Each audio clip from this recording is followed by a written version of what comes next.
Hello, everybody. Hello. Welcome to the stream. Welcome.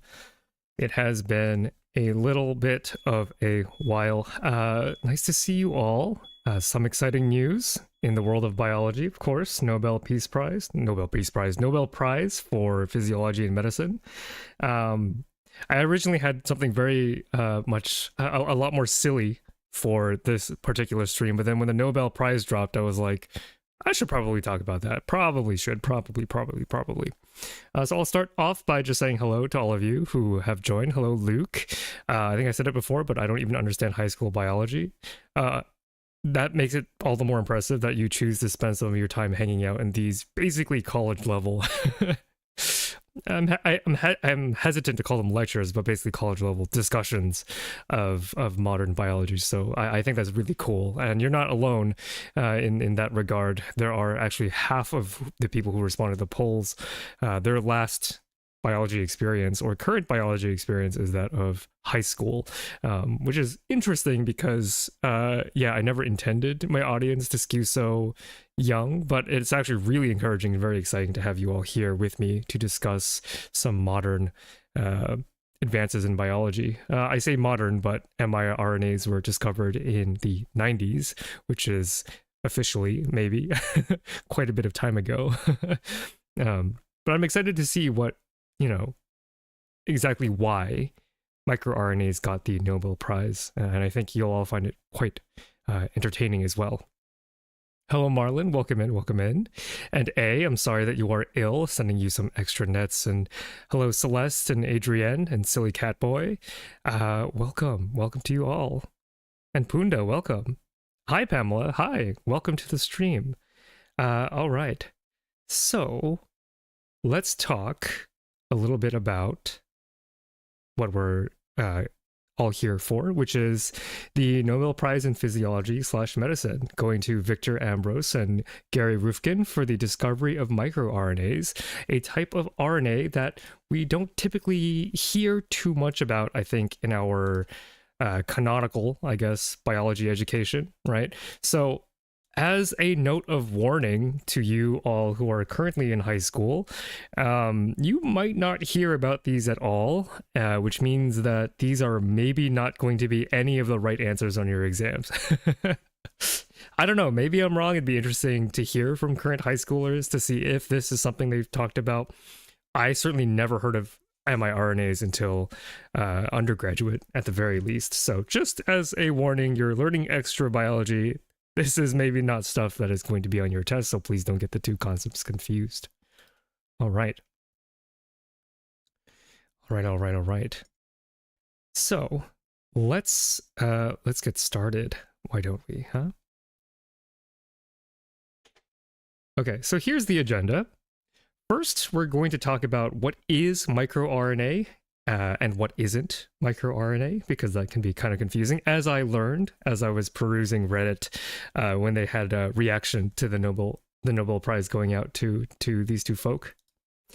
I'm going to talk a little bit about why microRNA is a big deal, but I'm going to actually keep that section kind of short because what I want to talk about mostly today is a vignette from the study of microRNAs, I should say. And it would be really easy for me to tell you exactly why microRNA is a big deal. I could do it very shortly, but it wouldn't be very captivating, I think. I think it makes more sense to talk about a paper where microRNAs end up being the answer, and go through that paper as if we were the researchers, right? Because there's a lot of drama in this paper that I'm about to show. Not the kind of petty drama that happens between people, but there is a narrative behind the data, and microRNAs are going to end up saving the careers of these researchers. So I think getting you invested in that drama might be a better way to show you how important microRNAs are versus me just stating facts, right? I think that's a little more exciting.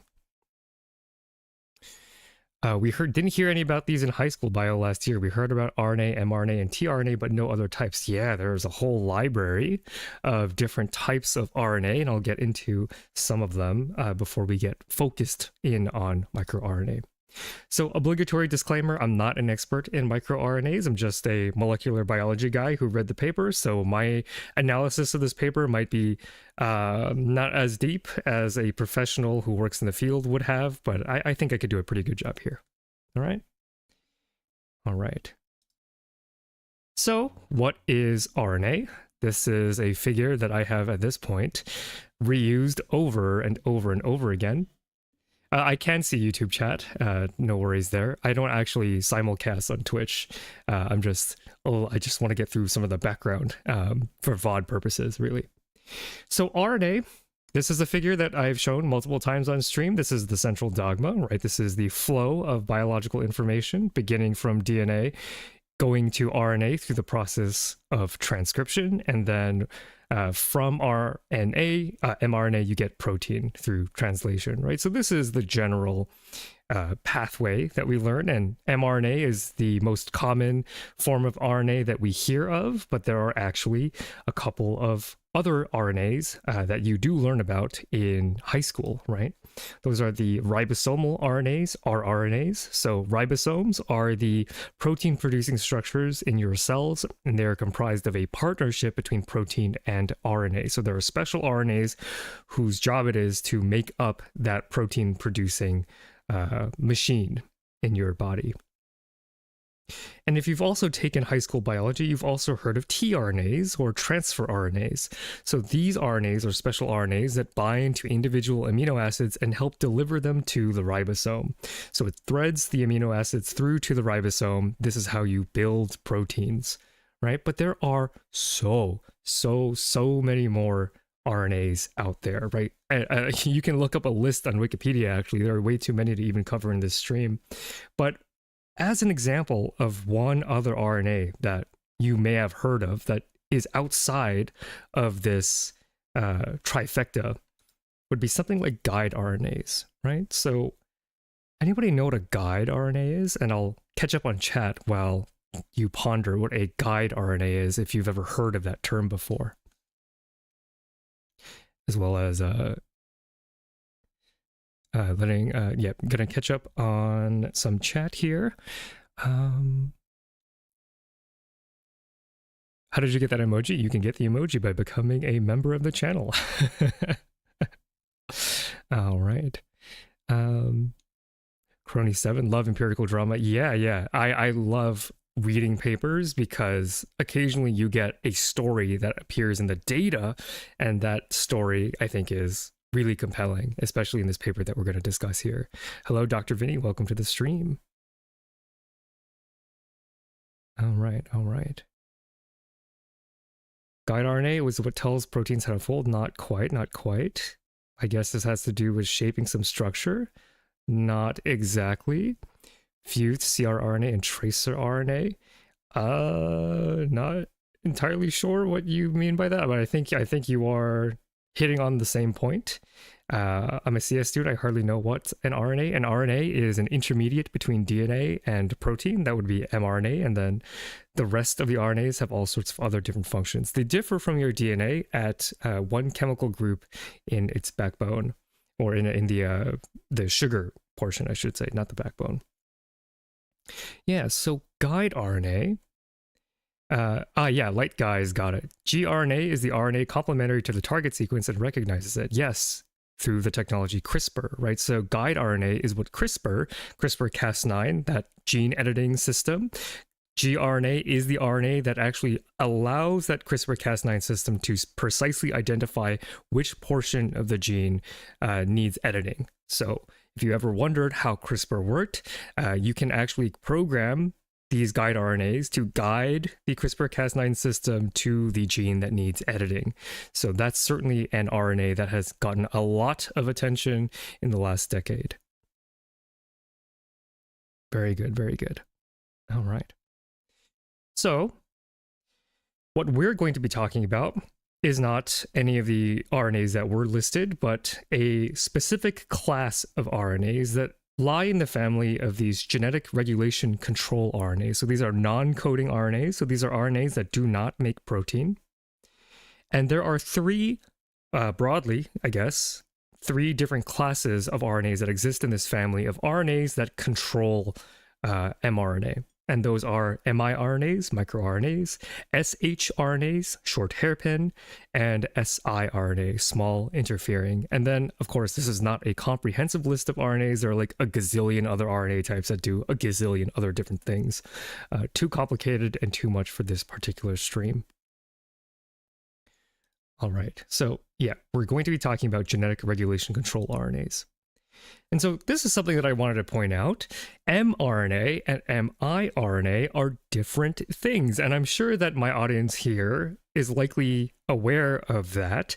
But actually, under the Reddit threads that were celebrating the Nobel Prize going out to miRNAs, there were a lot of people who were more than willing to dunk on anti-vaxxers by saying that, oh, you know, because they gotten the mRNA vaccine confused with miRNAs. Those are two very different things. And while it can be fun to dunk on people who don't believe in the efficacy and safety of vaccines, it's if you're going to do that, at least make sure that you are well informed before you do so. Okay, so miRNAs, mRNAs, different things. In fact, they're sort of in opposition to one another, we could say. So miRNAs, shRNAs, and siRNAs, I refer to these as the big three. So yeah, microRNA, short hairpin, small interfering, these are all major classes of RNA molecules that help tune genetic expression. And miRNAs in particular are one of the RNAs that are naturally made by the body. So it's your own natural tuning system. If we look back at the central dogma, you get DNA to RNA to protein, but the levels of protein often need adjusting depending on your environment or your internal state or where you are located in regards to homeostasis, right? So you are constantly slightly adjusting protein levels here and there to meet your current needs. And so miRNAs are your body's natural system to tune those levels. It's not the only system, but it is one of the systems, right? All right. So if we were to go back to the central dogma, this is where this regulation system would live, right? So DNA to RNA to protein.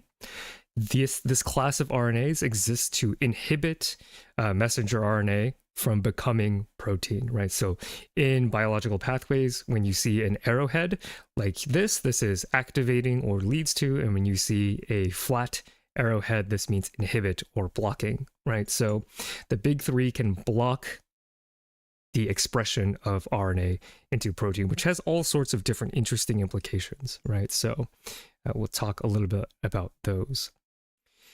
So miRNA in particular can promiscuously regulate protein production by binding to complementary mRNA. So promiscuous binding, that sounds unsay-so, that sounds a little naughty, but this is a very regular word to use in the field of molecular biology. It just means that the binding doesn't have to be perfect, right? So we know that DNA is that DNA and RNA, they bind based on how complementary they are. So G's always bind to C's, A's always bind to T's.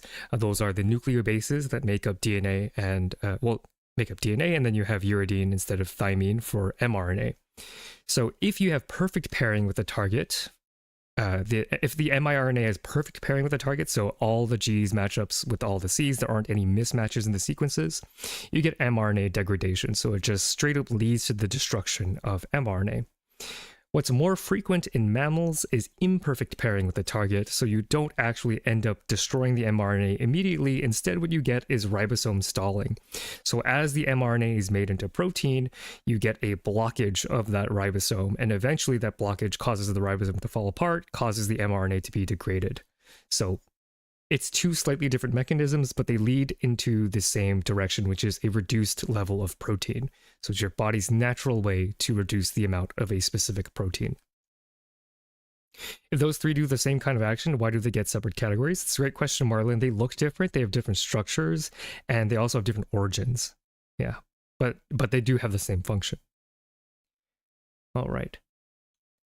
So how does miRNA actually block the ribosome? Here we have a cartoon that I made in PowerPoint where we have messenger RNA, the transcript that was read from DNA being threaded through the ribosome, right? As mRNA is being threaded through the ribosome, you have recruitment of tRNA, which I'm not showing, but the ribosome is traveling, quote unquote, traveling in this direction, right, towards me, towards phi. And as that mRNA gets pulled through the ribosome like a Beyblade, you get a growing protein strand on the other end of the ribosome, right? So this is how your proteins are being made block by block. Your ribosome reads the mRNA, recruits the correct tRNAs, and then you get stitching of amino acids that builds out the protein. Now, when you have miRNA, that microRNA is going to bring with it a protein complex called RISC, R-A-S-C, and this RISC complex is actually going to block that ribosome from continuing to read the mRNA.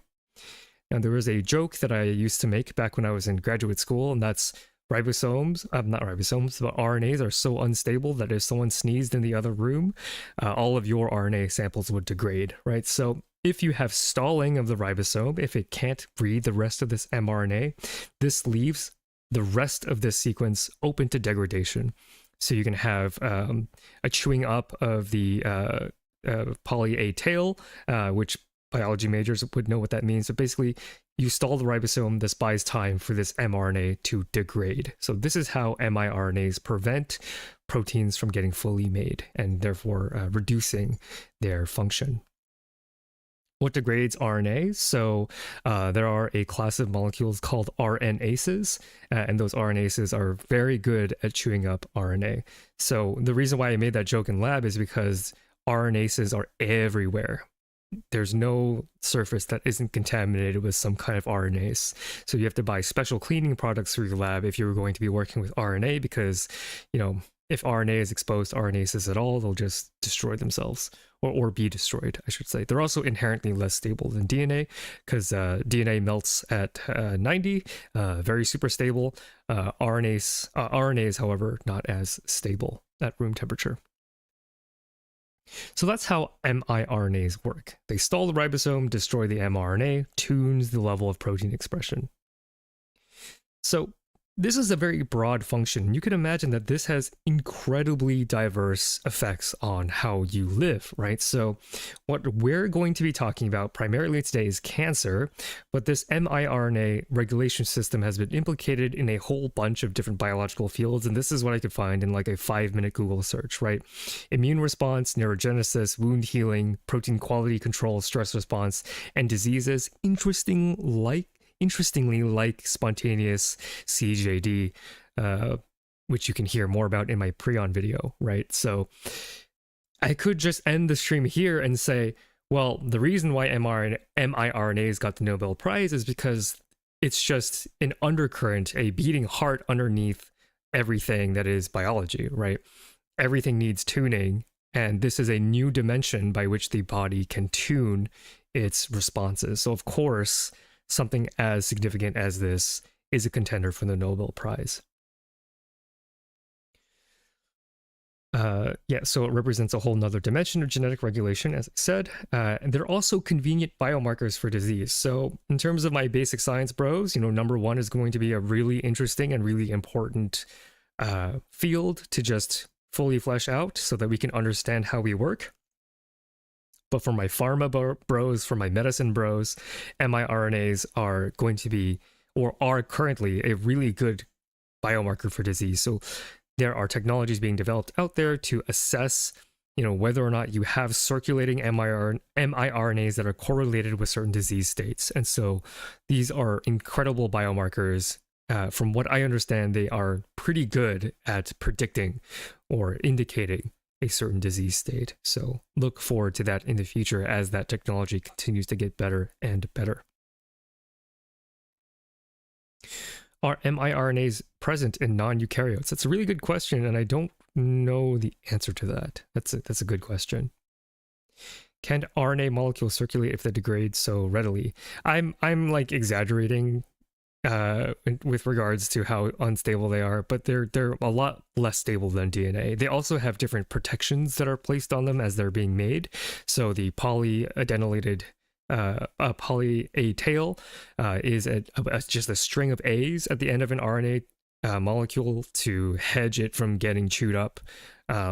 So stuff like that can protect mRNA from degradation when it's being made in the body.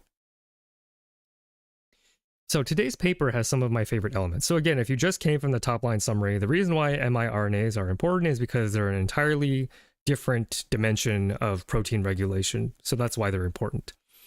But if you're staying to watch the stream, you're probably staying because there's some spicy data drama going on. And today's paper has some of my favorite elements with regards to a paper, right? So first off, it's a Nature paper, so chef's kiss. I don't want to, kiss up to Nature too much. But what I will say is that Nature is really good at publishing eye-catching and flashy papers, right? And they're usually decent at the very least. So the fact that it's coming from Nature, you already know that it's going to be an enjoyable read. Whether or not all the science is great, people can debate about that. But at the very least, Nature papers are, I find, to be among the easier journals to read. So definitely love that. 2, genetic manipulation. So I love learning what genes do. I think that's just very satisfying to go from a place of mystery to understanding what a gene's function is. Mechanism. So not only are we going to understand what a gene does, we're also going to understand how it works, and that to me is very satisfying. There's also some interesting visuals that we get to look at in today's paper. And finally, of course, I've been teasing this since the beginning, plot twists and turns, narrative tension, drama, right? So this paper is not without struggle, and that struggle is something that you can really feel when you look at the data. And then miRNAs are going to save the day. Sorry, spoiler alert, but that's how it's going to end up. All right, so let's get talking about this particular paper, which you can find linked in the description. Also linked into the description is my second channel, Phylotutrophil. I haven't uploaded anything there yet, but that is going to be the future home of all the Phi bits. So the main channel will be my streams and my long form video, and then the second channel will have Phi bits and other things that aren't exactly appropriate for the main channel. So just letting you know about that. So let's read the paper. Loss of SMAD4 promotes aggressive lung cancer metastasis by de-repression of PAC3 via microRNA regulation. Okay, so we are going to be talking about cancer today, which means I should do my obligatory, I'm going to keep the mood light because that's just how I do journal clubs. I'll be making jokes. Cancer is obviously not something to joke about. But, I figured because the subject is so heavy, it's not bad to have a little bit of levity. So just letting you know that's how I'll be treating the paper. Of course, I'm not going to go overboard, but not everything has to be super serious all the time is what I'll say. So breaking down the title here, loss of SMAD4. So SMAD4 is a cell growth regulator. Promotes aggressive lung cancer metastasis, so cancer, abnormal growth of cells that can lead to, we'll just say, negative health outcome. Metastasis, so that is going to be aggressive growth that can spread throughout the body. By de-repression, so taking the foot off of the brakes of PAC3, which is another cell signaling gene, parentheses mysterious, we'll get into more of that in a bit, via microRNA regulation. So we already know that the answer here is going to be microRNA, but that doesn't necessarily make the data any less dramatic as we go through it. But that's to preview sort of what's going to come. Lots of double negatives in this title. Yeah, that's sort of a feature of biology writing where PAC3, if it is by default repressed, then de-repression is the more accurate term than activation, right? So it's little nuanced genetic regulation stuff going on here. Okay, disclaimer, paper is long and I do not discuss everything from it. I'm trying to keep this accessible for you all. So I have chosen to omit a decent chunk of the paper, which I normally don't do. But this is a bit longer than the typical paper I cover, so just letting you know that. Okay, so our first character, SMAD4, is a transcription factor associated with lung cancer in humans. So a transcription factor is, a protein that activates DNA expression. So a transcription factor is going to recruit an enzyme called DNA polymerase to a particular part of the gene. And that recruitment of DNA polymerase is going to help turn that DNA into, not turn it into, but help read that DNA and make RNA, right? mRNA. So that's what a transcription factor is. So this is a gene activator. You could call it a gene activator that is associated with lung cancer in humans. So in human studies, trying to understand the underlying mechanics of cancer, this particular gene has come up plenty of times in lung cancer. What it does, we're not entirely sure in terms of the timing of this paper, and that's part of the mystery that we're going to get into as we continue on here.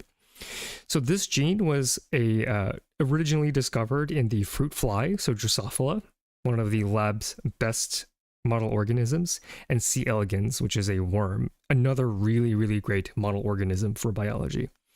So this particular gene, this SMAD4, is highly conserved, so many, many different animals will have a version of this particular gene, and the sequence across different organisms is going to be pretty similar, okay?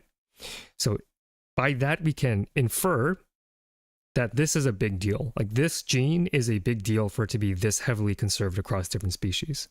So it's associated with the small worm phenotype in C. elegans. So it wasn't originally known as a cancer gene. When it's mutated in worms, it causes them to be smaller. So that's why in C. elegans, it was given, the name SMA, right? Small phenotype. In Drosophila, the naming convention was a little goofier, as Drosophila scientists tend to be, right? So in Drosophila, when they mutated this gene, what they had found was that when you mutated this gene in the mother, that the gene decapentaplegic in the embryo would be inhibited. So if you break it in the mom, somehow the embryo is affected in its genetic regulation. So it's genetic information that passes from mother to child, and so that's kind of the flow that they were observing with what this gene was doing. So Drosophila scientists, Drosophila geneticists, being the goofy guys that they are, called this gene Mothers Against Decapentaplegic, or MAD, right? So this is a spin-off of Mothers Against Drunk Driving. Geneticists, being the funny people they are, called this Mothers Against Decapentaplegic because mutating the gene in the mother would affect the embryo. Okay. Interesting. So when you smash these two genes together, SMA from the C. elegans and MAD from the Drosophila, you get SMAD. So that's the origin of this gene name, which I thought to be quite funny. But this is also another instance of a hee-hee-ha-ha naming convention ending up naming something that's actually pretty terrible, a pretty terrible oncogene in SMAD4, right? So if you've seen my shorts about weird gene names, a lot of them end up being terrible developmental defect producing genes that doctors have to ignore the names of, because you never want to tell a mother that their child has a mutation in Mothers Against Decapentaplegic, right? It doesn't roll off the tongue very well. So with great power comes great responsibility, right? It was a fun thing up until it became a cancer gene.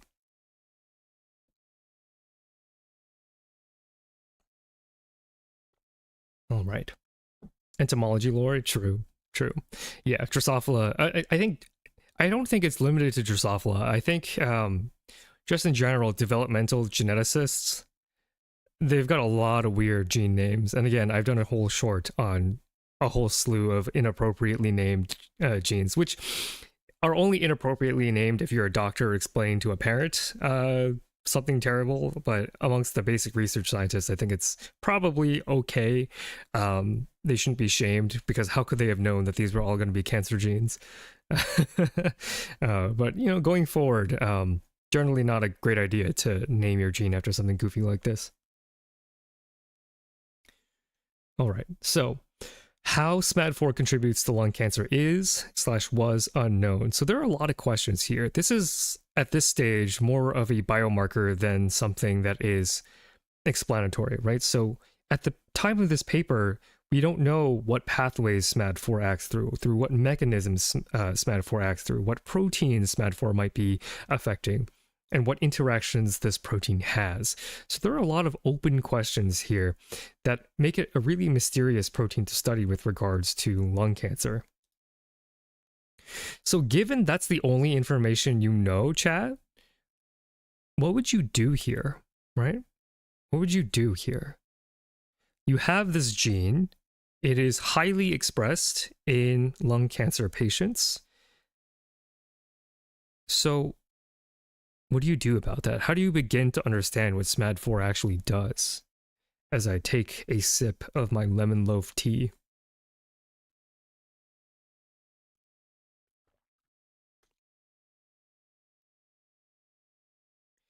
Everyone loves Sonic Hedgehog. Yeah, Sonic Hedgehog protein. One of the most famous master gene regulators in all of biology, named after the blue hedgehog. I don't think they knew exactly how important that gene was going to be, but if you had to do a tier list of, you know, important genes, Sonic Hedgehog would be S tier. So now people just call it SHH, but the real OGs know, right? So yeah, so what would you do? SMAD4? SMAD4 irregularly expressed in lung cancer patients. How would you begin to figure out what this does, chat? What would you do? Where do you even begin?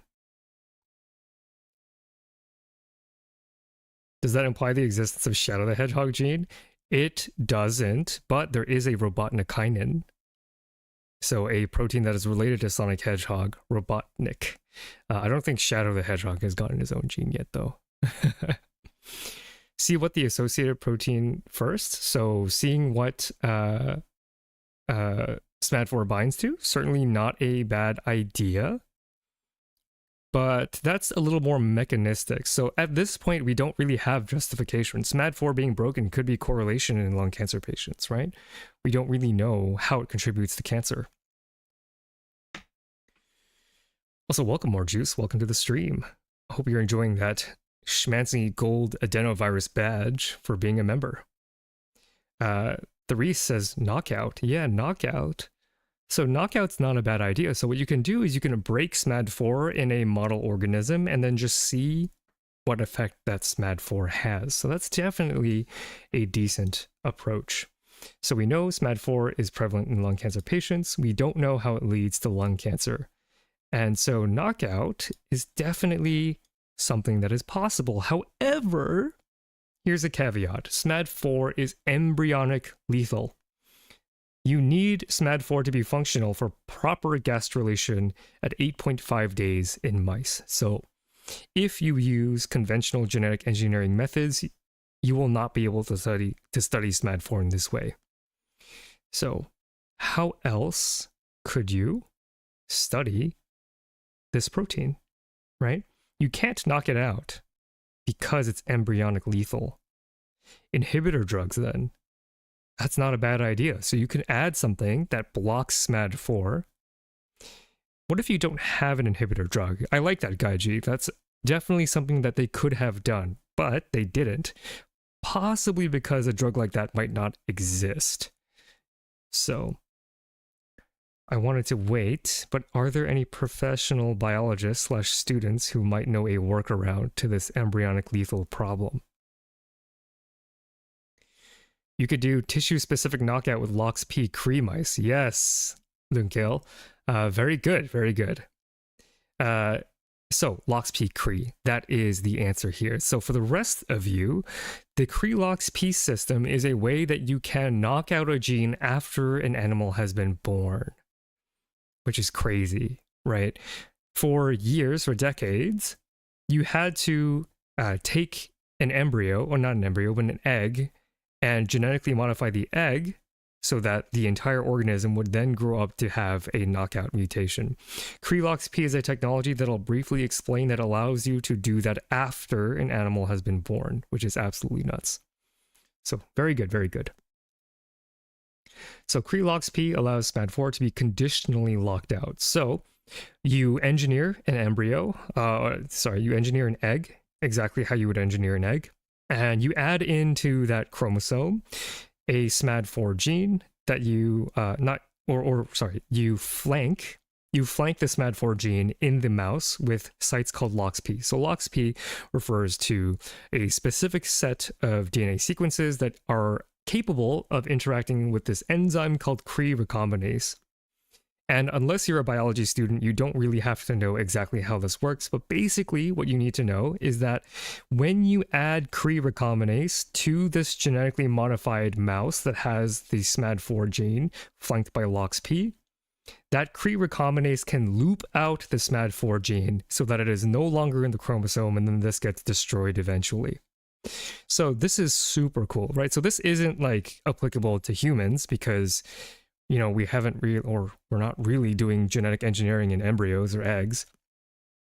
But in an experimental mouse where you can have precise control over the egg, you can add a convenient genetic sequence on either end of any gene that you want to delete, and then delete it from the genome by adding Cree recombinase. So that is very interesting. Anyone here is not a biology student? There's actually a good mix of people who are either at high school level or undergraduates who don't major in biology. So, and I appreciate every single one of you because I think it's cool that you get to hear from some top level biology papers. So yeah, so Cree recombinase, this is a super cool technology that allows you to knock out a gene after an animal's been born. What's crazy to me, and I didn't know that you could do this, is that they did this through a nasal spray. So they packed in their Cree recombinase gene into an adenovirus, so a virus that can slip in this gene into some cells, and they packed that into a nasal spray. So you can imagine this is actually really relatively precise. Back in my day, giving away my age, the most common Cree-LOX-P system was to feed them tamoxifen to activate the Cree. So that would be a body-wide systemic knockout of the SMAD4 in all tissue types. But here, this is not only is this like more convenient, probably works a lot faster, this is also more specific to the respiratory system. So we're only knocking out SMAD4 in the respiratory tract, right? So nasal spray goes down the nose, goes down the nose, goes down the nose into the lungs, where it can specifically knock out SMAD4 in the respiratory tract. So that's really, really cool that you can get that level of precise control. All right. So mice had their SMAD4 gene deleted at age of 6 weeks and had aggressive lung tumors.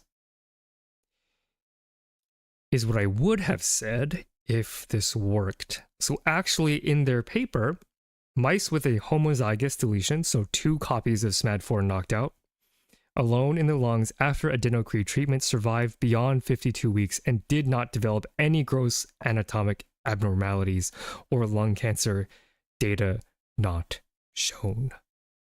All right, chat. This is the first big plot twist. This gene that is broken in patients with lung cancer, when you break it in a mouse, they don't get cancer. So, that sucks. That really, really sucks. And that is tough to reconcile, right? So for context, 52 weeks is at that point an old mouse. So mice can live up to 2 years, but at age of 1 year, they're already quite old. So you knock out SMAD4, you knock it out completely, and those mice are fine.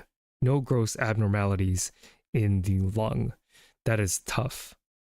Did lung cancer cause SMAD expression? I'm sorry, SMAD was broken, not overexpressed in lung cancer. Broken. So yeah, you could ask correlation or causation. Did lung cancer somehow break SMAD, or did SMAD breaking cause lung cancer? Maybe that could explain why this data doesn't match up. Or maybe SMAD4 doesn't contribute to lung cancer in mice. You know, humans and mice, although we're quite similar in many ways, we're not exactly the same. There are all sorts of alternate hypotheses that we can have here. But if I were these researchers, I would have been like, well, time to move on to do something else, but the author is persisted. So, salvaging a bad situation, I'd like to put you behind the wheel to try to think of why we're still even thinking about SMAD. So when you knock it out, it doesn't give the mice lung cancer. Why the hell not? So hypothesis 1 is that SMAD4 mutation in mice doesn't increase cancer risk. And my response action would be to Alt F4 and disconnect my router, right? Like that's a terrible amount of effort to make these mice, right? It takes like a year of concentrated work to make a new mouse. And I would have just been so mad. But these scientists are of course smarter than me. What could be the issue here? Chat. I want to see some hypotheses. Humans, when you break SMAD4, or rather humans with broken SMAD4 tend to get pretty bad lung cancer. But you break it in the mouse and everything is fine. What could explain this other than this system just doesn't work in mice? Yeah, maybe whatever causes lung cancer also breaks SMAD4. That could be true, but it would be highly unlikely because you would get... Well, no, that's not true. That's not true. That's not true. You're right. You're right. You and Marlon are right. Maybe there's some genetic correlate of lung cancer that causes overall genetic mutation increase, and this is just a lucky find or something. Incorrect expression is related rather than absence completely. Definitely could be possible. You're circling around something correct, right? If it's related to cancer, maybe the people with broken SMAD4 tend to have something else also broken. Yeah, Aboba. I think we're getting around the correct answer here. Yeah. So I think Aboba has the most correct phrasing. A third wheel in mice. That is an interesting way to put it as well. Yeah, but I'll go with Aboba's answer. Maybe the people with broken SMAD4 tend to have something else also broken, and that does turn out to be the case. So maybe SMAD4 acts synergistically with other oncogenes, right? So maybe SMAD4 is actually important, but SMAD4 alone is not enough to cause cancer. So to test this, you would break SMAD4 in mice that are at risk for cancer. So this makes a lot of sense. So if SMAD4, if it's not causing tumors, maybe it's only important for tumor aggression, we'll call it. So it's not important for the formation of cancer, but maybe for the aggressiveness of the cancer. So maybe if you break SMAD4 in a high cancer risk background, if SMAD4 is important for the aggression of cancer, those mice with cancer and SMAD4 mutations should have the worst cancer, right? So the null hypothesis, SMAD4 has nothing to do with cancer. The hypothesis here is SMAD4 synergistically increases cancer risk by maybe increasing metastasis, so making the cancer more aggressive, more deadly. So naturally, the experiment here would be break SMAD4 in high cancer mice. So the expected result, SMAD4 in high cancer mice should worsen cancer outcomes. So this should be deadlier, more aggressive. So when you knock the gene out, so for naming convention purposes, PK, that's P53 plus cross. This is a double mutation that is known to give mice cancer. Just out of curiosity, chat, just want to take a quick poll. How many of you have heard of P53? How many of you have heard of P53? Just out of curiosity. And then SPK is SMAD4 plus P53 plus cross, right? So this is our experimental new mouse. So this is going to take some getting used to. And this is exactly why, if you are a biology student or thinking about becoming a researcher, do not label your control as control, right? So they have labeled their control as PK because the control in this situation is the cancer mouse. Not all controls are untreated, right? If you're a scientist, budding scientist, professional scientist, stop calling your controls controls. Just tell me what they are. I will logic my way into understanding why they are controls, right? So our control here are these high cancer mice, these P53 cross mice, and then our experimental mice are these SMAD mice. And when you break SMAD, you get a lot less SMAD. That just kind of makes sense. I don't actually understand why this is normalized to 2, like kind of a weird y-axis. I don't quite understand it myself, but we do see that knocking out or fluxing out that gene does result in a lot lower expression of SMAD4. Yeah, hopefully that makes sense, right?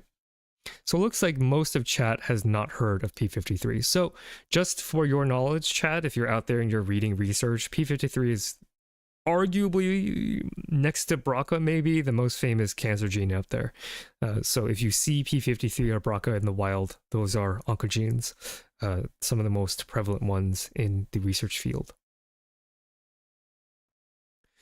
All right. So here we go, right? So we validated that our knockout mice are indeed knockout. It's not perfect. That's okay. I mean, they took a nasal spray of viruses, so it's maybe totally understandable that not all the SMAD4 got knocked out, but it is lower. So we're going to assess the effects of this being lower. And first, we're going to look at H&E staining of mice that have metastatic cancer. And so this is one of the first figures that I think is kind of interesting to look at. So these are histological, is it right to call them histological? These are sections, I guess, of these organs that have been stained with this dye.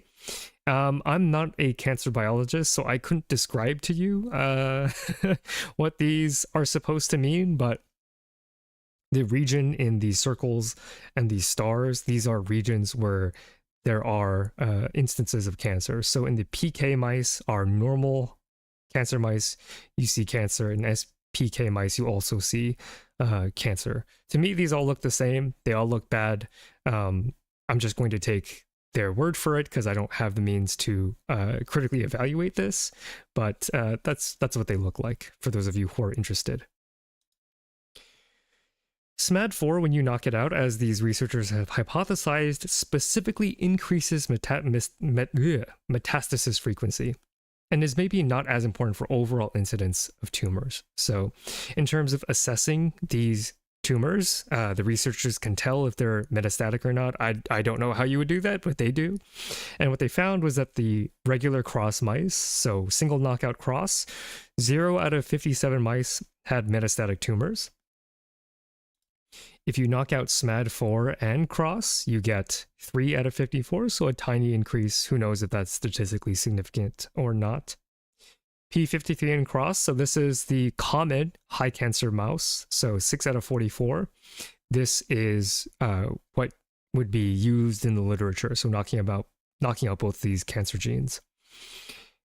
Chat, take a guess as to how many of these mice, what percent of these mice, when you knock out SMAD4, develop metastatic cancer? Just take a guess, chat. I want you to have a number in your head before we actually look at this data. 100% says A. That would be wild. 25% says Celeste. 30 to 40, Aboba. 95%, 22. Oh, we have like a bimodal distribution here. Very high and somewhat on the low end. Interesting. 3%. I live in absolutes. So this specifically says metastasis frequency. So not the development of tumors, but specifically the migration and invasion of cancer. 50% says Pamela. Let's look at the data. It's about 53%. So Pamela, you are right? So you go from 6 out of 44 of these mice having metastatic tumors to about half of them getting metastatic tumors. So even though there was a bit of panic early in the story where knocking out SMAD4 did not increase cancer rate, I bet the researchers felt such a breath of relief when they saw this. I mean, not for the mice, because it's obviously horrible for the mice. But in terms of the validity of their research, it looks like SMAD4 is really, really important for metastasis specifically. So not for cancer, but for metastasis. This is shocking to me. Just this difference is insane. This is already a high cancer mouse, right? But only 6 of 44 of them had metastatic cancers. Breaking SMAD4 ramps that up super high. It's shocking. So, researchers breathe a sigh of relief. They can continue to do their experiments. You could logically conclude that a cancer that is more aggressive is going to have a poorer cancer outcome. And so tracking these mouses' lives over time gives us an idea of just how bad this mutation can make cancer. So SMAD4 alone, they only treated 8 mice because they already knew that this mouse doesn't actually have cancer. So median survival over 52, these mice live a wonderfully full life, wonderfully full and relatively normal life. Single mutation and cross, you test 13 of them. They do have markedly lower survival rates, so 30 weeks. SMAD4 and cross, it plunges by 2 months worth of time. P53, again, most famous cancer gene, alone doesn't seem to do much, just like SMAD4. P53 plus SMAD, also surprisingly not that big of a difference. What do you think? How long do you think the mice live with all 3 knocked out, chat? Another amazing moment about to happen. How long, how many weeks do you think these mice that have all 3 of these genes destroyed, how long do you think they live? Each individual one doesn't seem to have an enormous effect. What about all 3? 15, 14, 12. Less than 15. Now we've correctly adjusted our expectations, right? This is a major contributor to how severe cancer can be. And when you knock out all 3 genes, 12.8. Legendary Gamer got the closest. 12 weeks. We can see that every pairwise, you do get severe decreases in life. So P53 cross, this is like the cancer line. That's 16. You add in that SMAD4 destruction, shortens it. An already very short lifespan gets shortened by an additional 3 to 4 weeks. That's devastating, right? So these cancers can get quite bad. Okay, so we are pretty confident that SMAD4 is now worth investigating, we'll say. The expression of a functional SMAD gene causes high migration, or the suppression of a functional SMAD gene causes high migration. We'll get into the mechanism in a bit, which is why I love this paper so much. So, conclusion so far, SMAD4 deletion is not sufficient for cancer, so biologists love to use sufficient and necessary. It's not sufficient to cause cancer. Deleting it alone does nothing. SMAD4 deletion severely increases frequency of metastasis and lowers survival, right? So, it's important for cancer, but it doesn't actually give you cancer when it's broken. Okay, so what is SMAD4 actually doing to increase metastasis? Or alternatively, what would you ask here? What would you do? What would you ask? What would your next step be? How would you investigate what SMAD4 is actually doing? What would be a logical next step, assuming you knew nothing else, which the researchers probably did, right? The function of this gene in the cancer story is not known to them. They have to start from scratch. So what do? We know it's bad. We know it's worth researching. We've proven to ourselves it's worth all of the postdoc salaries and weeks and months and millions of dollars, hundreds of thousands of dollars at the very least. Does SMAD4 do something else, for example, in the immune system? So it's hard for me to answer that in particular. How would that help you decide what to do next, though? Oh, so that would be, what would you ask? I see. So you have a hypothesis that SMAD4 maybe has a role in maybe NK cell function. NK cells are your immune system cells that destroy cancer cells. So that's certainly an interesting question to ask. I will say that the authors don't particularly ask that question because that would be pigeonholing yourself. Study where it is expressed to narrow it down. Okay, so we already know that it is expressed in lung tissue. Do you mean like subcellular location? Larger cohort size? Would that give you more information or just more of the same information? Right? It's kind of tricky. Right? Check differentially expressed genes together with this one. Yes. So, Therese, are you an actual biologist? That's exactly the correct answer here. Can we increase the expression of SMAD4? That would have the opposite effect. The authors will do that experiment more juice, but not quite yet. Although that would be a valid thing to do here in this particular case. No? Oh, very good. That is a great answer. So, maybe I told the story out of order. Shit. Oh, sorry. I told the story a little bit out of order. Sorry. So we're going to further investigate the mechanism by which SMAD4 contributes to metastasis. So I'm getting a little bit ahead of myself. So save that answer for later.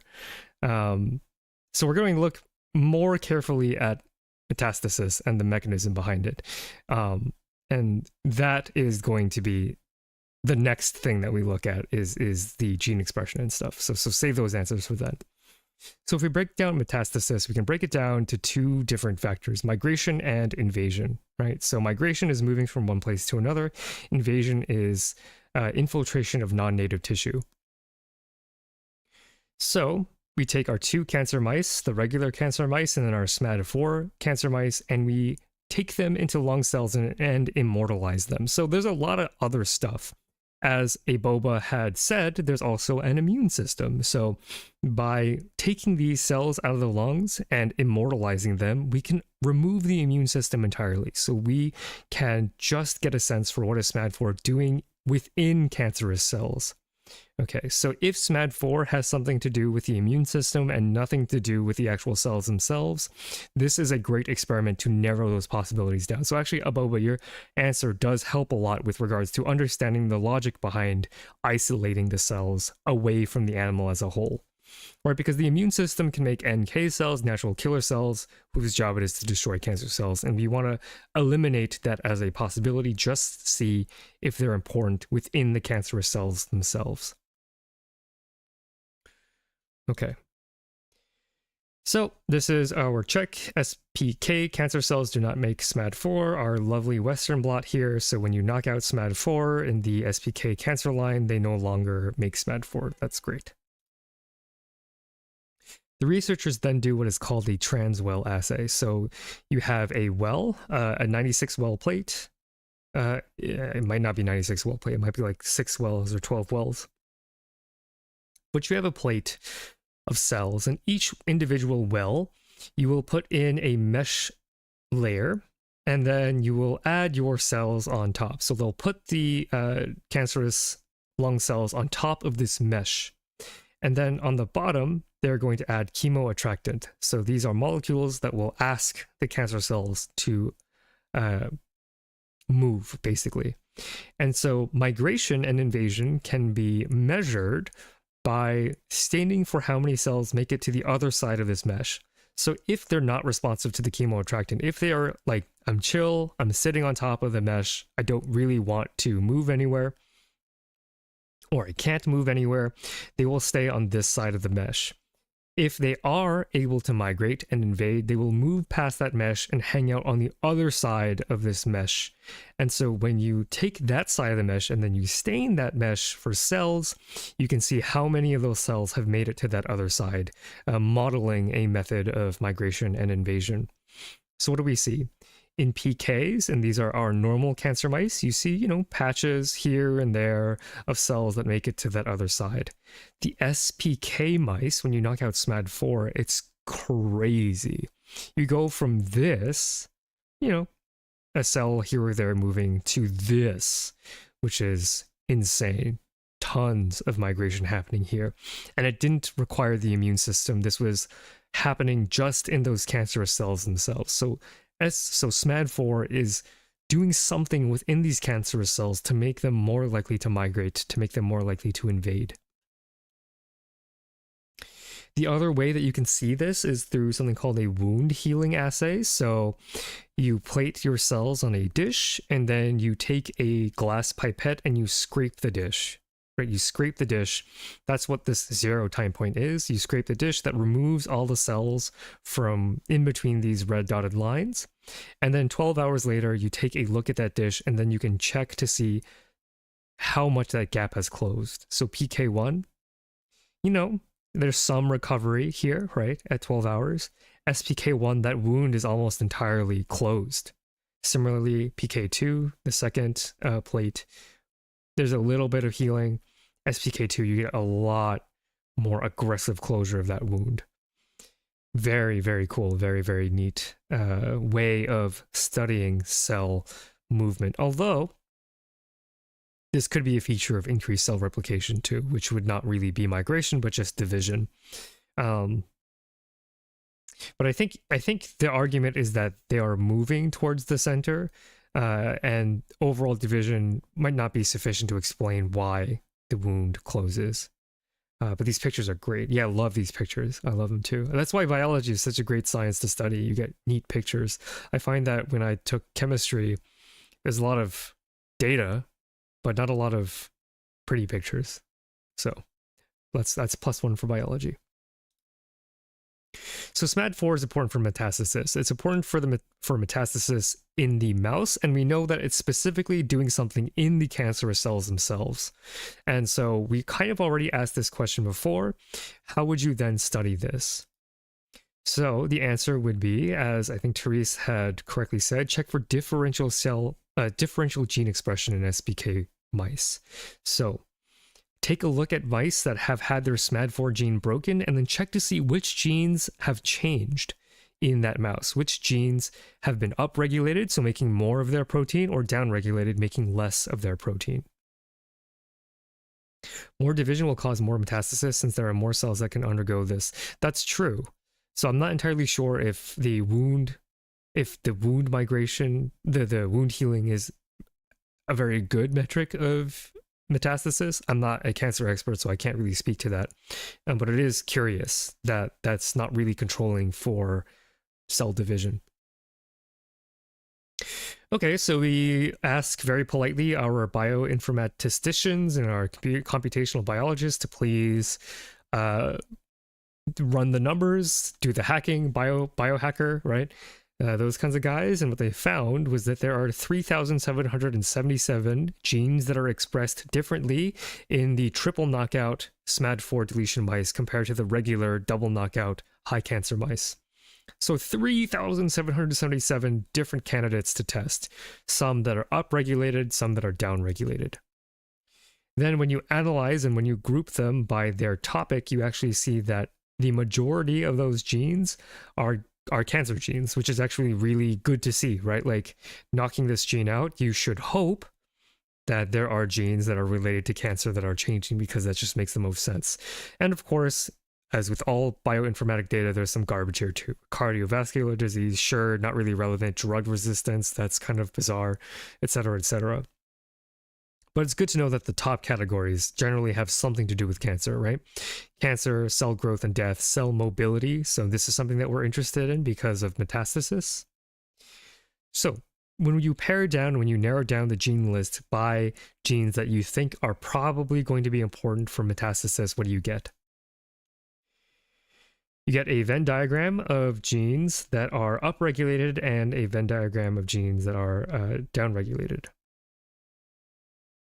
Oh, sorry. These categories are human diseases and cellular processes, so slightly different ways of categorizing these genes. And in the overlap, you get 14 genes that have their gene expression decreased, so 14 genes that are not making as much protein, and 21 genes that are making more protein, right? And at the top of this list, we get PAC3 as a gene that is very much differentially regulated. So 6.4 log 2-fold change. I don't really remember how to convert that into a number that makes sense, but it's kind of a big deal, basically. PAC3 dramatically increased when you break SMAD4. Hey, Spepik, welcome to the stream. Talking about cancer. So here's the model by which the researchers are working. SMAD4 deletion causes PAC3 increase, and that's somehow leading to metastasis. So they don't really know any additional information here, so the rest of this paper is going to try to elucidate how these boxes are linked, how these ideas are linked.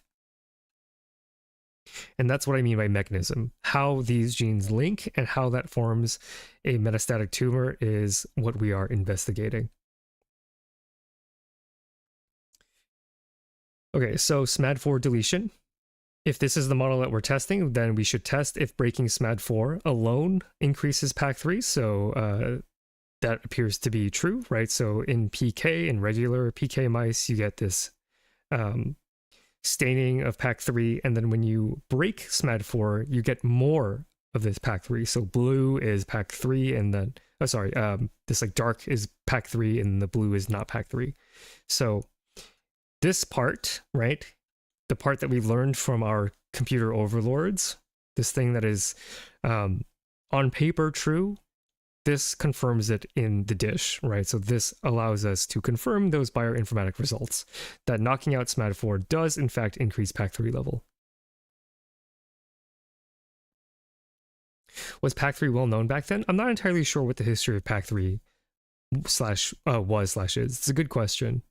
Yeah, cancer is not really my field, so I couldn't really tell you that. So if SMAD4 and PAC3 are working in tandem in the same pathway, then we should expect that PAC3 knockdown reduces wound healing, right? So again, we have here the glass pipette being dragged through the cell culture, and then if you add a short hairpin RNA, hey, we saw this earlier, short hairpin RNA against nothing. So this is the regular SPK mice, you get that dramatic wound healing. You add that short hairpin RNA against PAC3. This is an RNA that will degrade PAC3 mRNA, so it reduces PAC3. You get a reduction of that healing, and this is another replicate. So it does look like removing PAC3 reduces wound healing, which makes sense given our model. So we've confirmed already that these links do exist, right? So SMAD4 deletion does increase PAC3. We don't know how. And we also confirmed that PAC3 increase contributes to metastasis and the opposite, right? So decreasing PAC3 reduces wound healing. So we don't have this particular arrow, but we have its inverse. So it's not exactly this, but you can infer, although that would still need to be experimentally verified. So how does SMAD4 repress PAC3? So SMAD4 is a transcription factor. And I mentioned earlier that transcription factors are proteins that recruit DNA polymerase to the promoter, a region of DNA upstream of the protein coding region. This allows the DNA polymerase to be in the correct place to make mRNA, which can then be made into protein. Aboba, it seems like not by much. Wound healing was way worse without SMAD4, knocked out.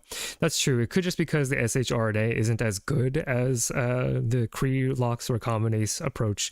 I wouldn't put too much stock in there. Different experimental techniques is like comparing apples and oranges, right? Not exactly a meaningful difference here. So we have a hypothesis. SMAD4 is a transcription factor. We know its job is to bind to DNA, recruit DNA polymerase, and make stuff. some transcription factors actually inhibit transcription. So sometimes you get a transcription factor that actually prevents DNA from making RNA. So the authors have a very, very reasonable hypothesis. Could SMAD4 be binding to the PAC3 promoter and preventing DNA polymerase from making mRNA and therefore making PAC3 protein?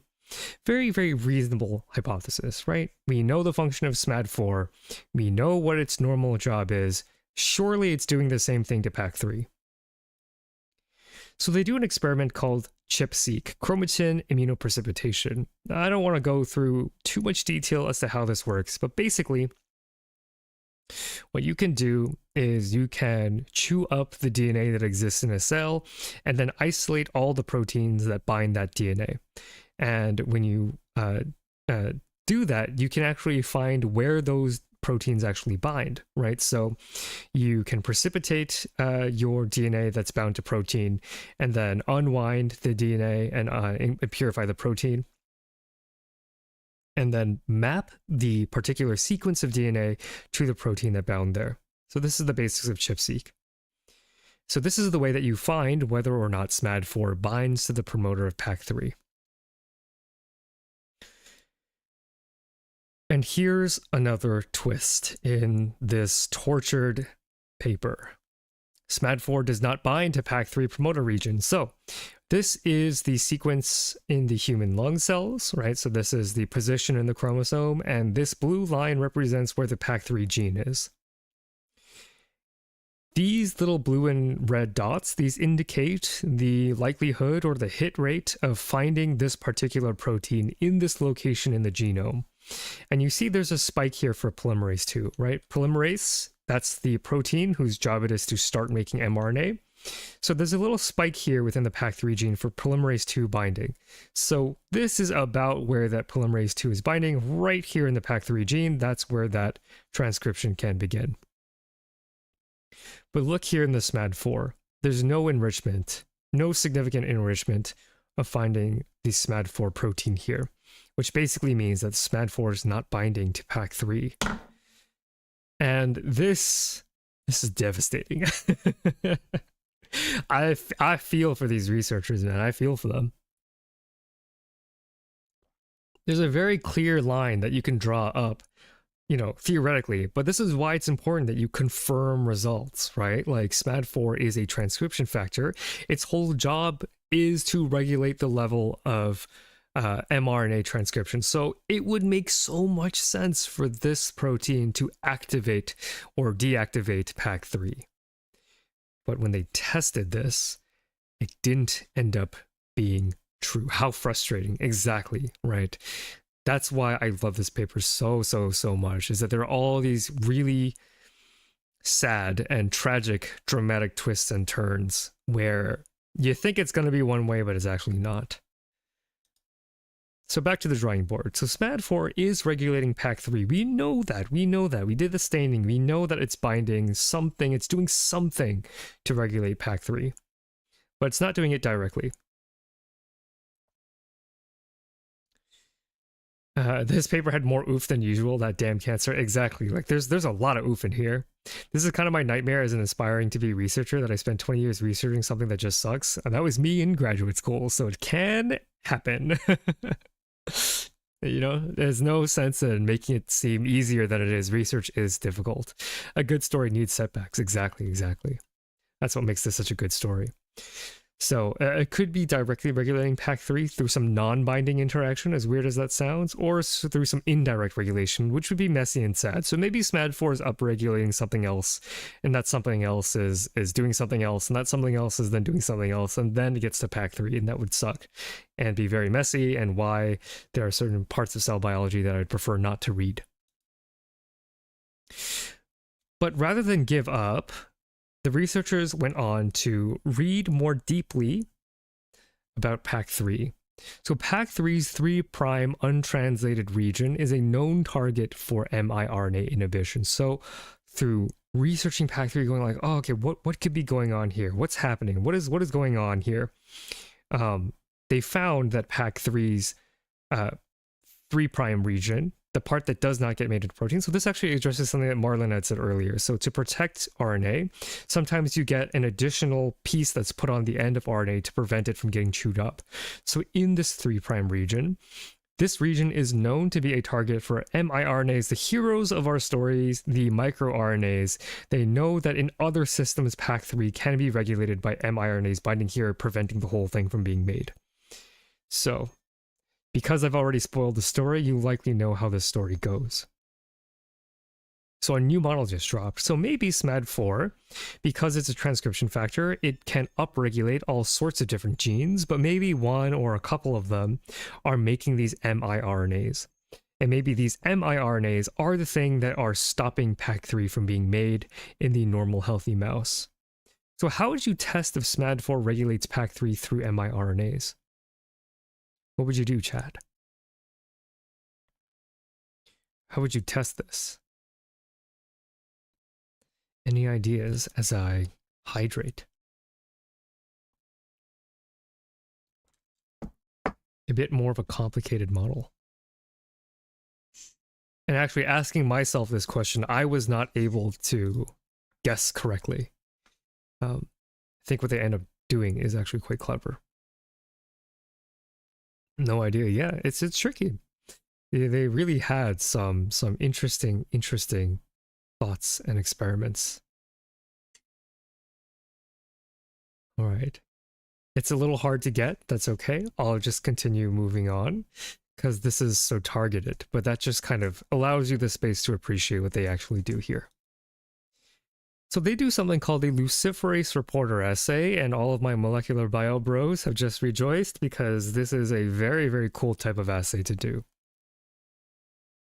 So they took just the 3' UTR of Pac3, right? So they just took this region and they stuck it in a plasmid, in a circular piece of DNA, and they added an enzyme that converts luciferin into light. So this is an enzyme that they've purified or isolated from fireflies. So this enzyme will make light. And they put this behind the control of a cytomegalovirus promoter, so CMV promoter. And what that basically means is that this promoter is begging for DNA polymerase to bind. This promoter is always on. So this construct is going to be sent into a mammalian cell, and the mammalian cell is going to pump out the luciferase enzyme attached to the Pac3 UTR, right? So it's making this light enzyme and just the 3' UTR part of Pac3. So in the mice that have SMAD4 knocked out, and remember this is our model down here, what do you expect to see in the data? If SMAD4 does not inhibit Pac3 through Pac3 UTR, or if SMAD4 does inhibit Pac3 through Pac3 UTR, you should see two different levels of light. This might be a little challenging to see for anyone who isn't a biologist, but I will give the biologists in chat, or anybody else who wants to contribute, a moment to work this puzzle out for yourself. So this is our model. Oh, I'm actually covering the model, so let's move me out of the way. Let's move me out of the way. So this is how we expect the system to function. And if luciferase is allowed to exist, you will get a lot of light. If luciferase is broken down, you get no light. Doesn't DNA need to be in the nucleus for mRNA to be created? How is the plasmid transported there? I actually don't know too much about how plasmids are regulated in mammalian cells, because I typically see them more as like a bacteria thing. Or actually, this might be in bacteria. I'm not actually sure. No, this isn't SMAD4 mice. It has to be in SMAD4 cells. So I'm not entirely sure because I don't typically think about plasmids in mammalian cells. Good question though. It does, if does not, it should be more light because it is not binding, but is there. A little hard to understand what that's supposed to mean. Sorry about that. So SMAD4, we think, makes a product that stops Pac3 from being made. So what ends up happening here and this might be, it might make more sense when I explain it in retrospect, because there are a lot of like negatives and positives going on here. So if SMAD4 does not inhibit PAC3, oh, maybe I got this confused. Did I get this mixed up? SMAD4 does inhibit PAC3 to PAC3 UTR bright light. I think I may have switched these. 1 second as I chug through this. SMAD4 does inhibit PAC3 through PAC3 UTR. So if you knock out SMAD4, that's why it's so confusing. If you knock out SMAD4, if you no longer have SMAD4, you are taking your foot off of the brakes and you should get bright light. You should get luciferase. If SMAD4 does not inhibit PAC3 through PAC3 UTR, then you should get a dim light.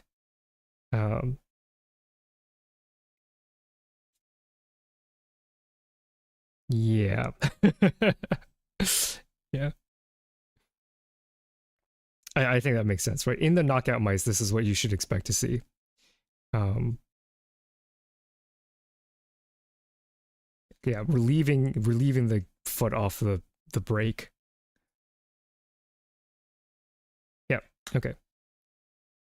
Okay, so with that luciferase enzyme test, we do in fact see this. So in the knockout mice, the mice that do not have the SMAD4, so removing this part of the pathway, you do end up seeing more luciferase being made. And remember, it's just the 3' UTR that's here, right? So it confirms that the UTR, the 3' UTR, is a factor in this genetic regulation, because the rest of the PAC3, you know, the PAC3 gene didn't come with a promoter, it didn't come with any genetic regulatory element except its own 3' UTR. So it really is a beautiful experiment to narrow down the possibilities. And now we're pretty sure that the 3' UTR is important, and therefore now we can think about microRNAs. Okay. If you add SMAD4 back to the knockouts, that dims the luciferase signal. So it goes both ways. So removing SMAD4 in the SPK mice, that increases luciferase. You add in that SMAD4 back into the SPK, and that dampens the luciferase by quite a lot, right? So when you pump the brakes by adding SMAD4 back in, you do get a decrease in the luciferase light. I could be wrong about plasmids and mammalians, but I think you just need the right promoter, but maybe it needs some kind of tag as well to get inside the cell nuclei. I actually don't know. I'm not going to speculate on that, just because mammals and bacteria are very different. I'm just going to take them at their word for it. Okay, so here's the model so far. We do get the establishment of the links and the mechanism. The detail that we know right now is that the 3' UTR of PAC3 is important. We haven't confirmed microRNA yet. We first had to check that the 3' UTR was important. So now we can think about deepening our mechanistic knowledge. So which microRNAs might be binding PAC, which could be affected by SMAD4? For this, we again consult our bioinformaticians, the hackers, the computer typers. Where would biology be in the modern age without people that know how to work a computer? So bioinformatic analysis found that, trolling through a list of candidate miRNAs, that there were a couple of good candidates. And these candidates were narrowed down because they were candidates in both Homo sapiens as well as musculus, right? So in both humans and in mice, these particular miRNAs came back as potential hits, potential miRNAs that could be affecting PAC3. So from this curated list, we can then see if adding these miRNA candidates to cells that contain some of the so let me back up for a second. So we want to see whether or not SMAD4 affects the production of any of these microRNAs.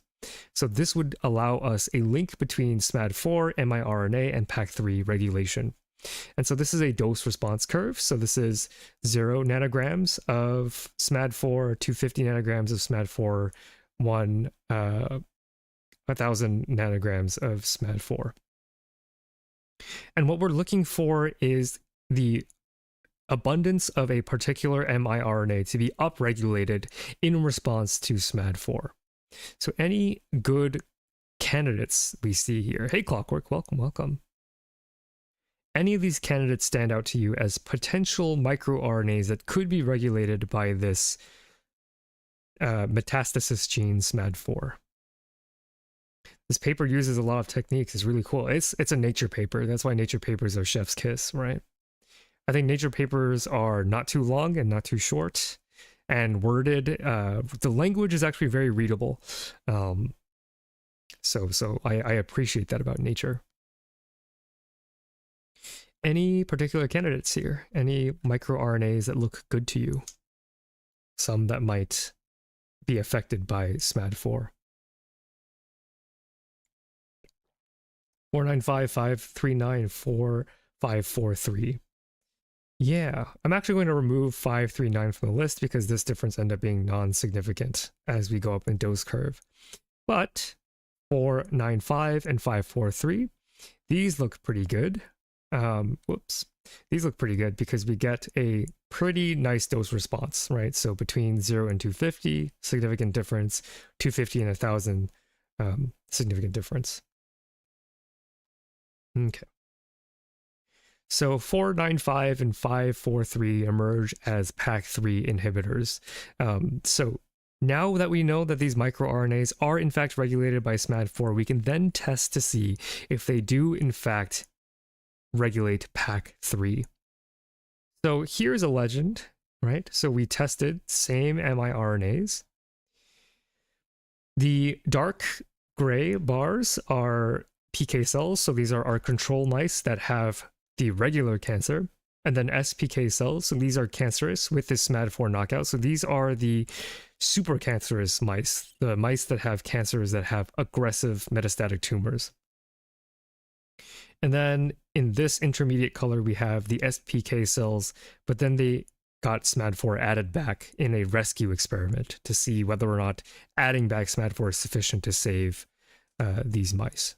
So full change here refers to the amount of PAC3 in PAC3 levels. So we can see that the candidates that we got from the previous data figure do emerge as potential candidates of PAC3 regulators. So 495, I'll just label it like this so that we can ignore everything else.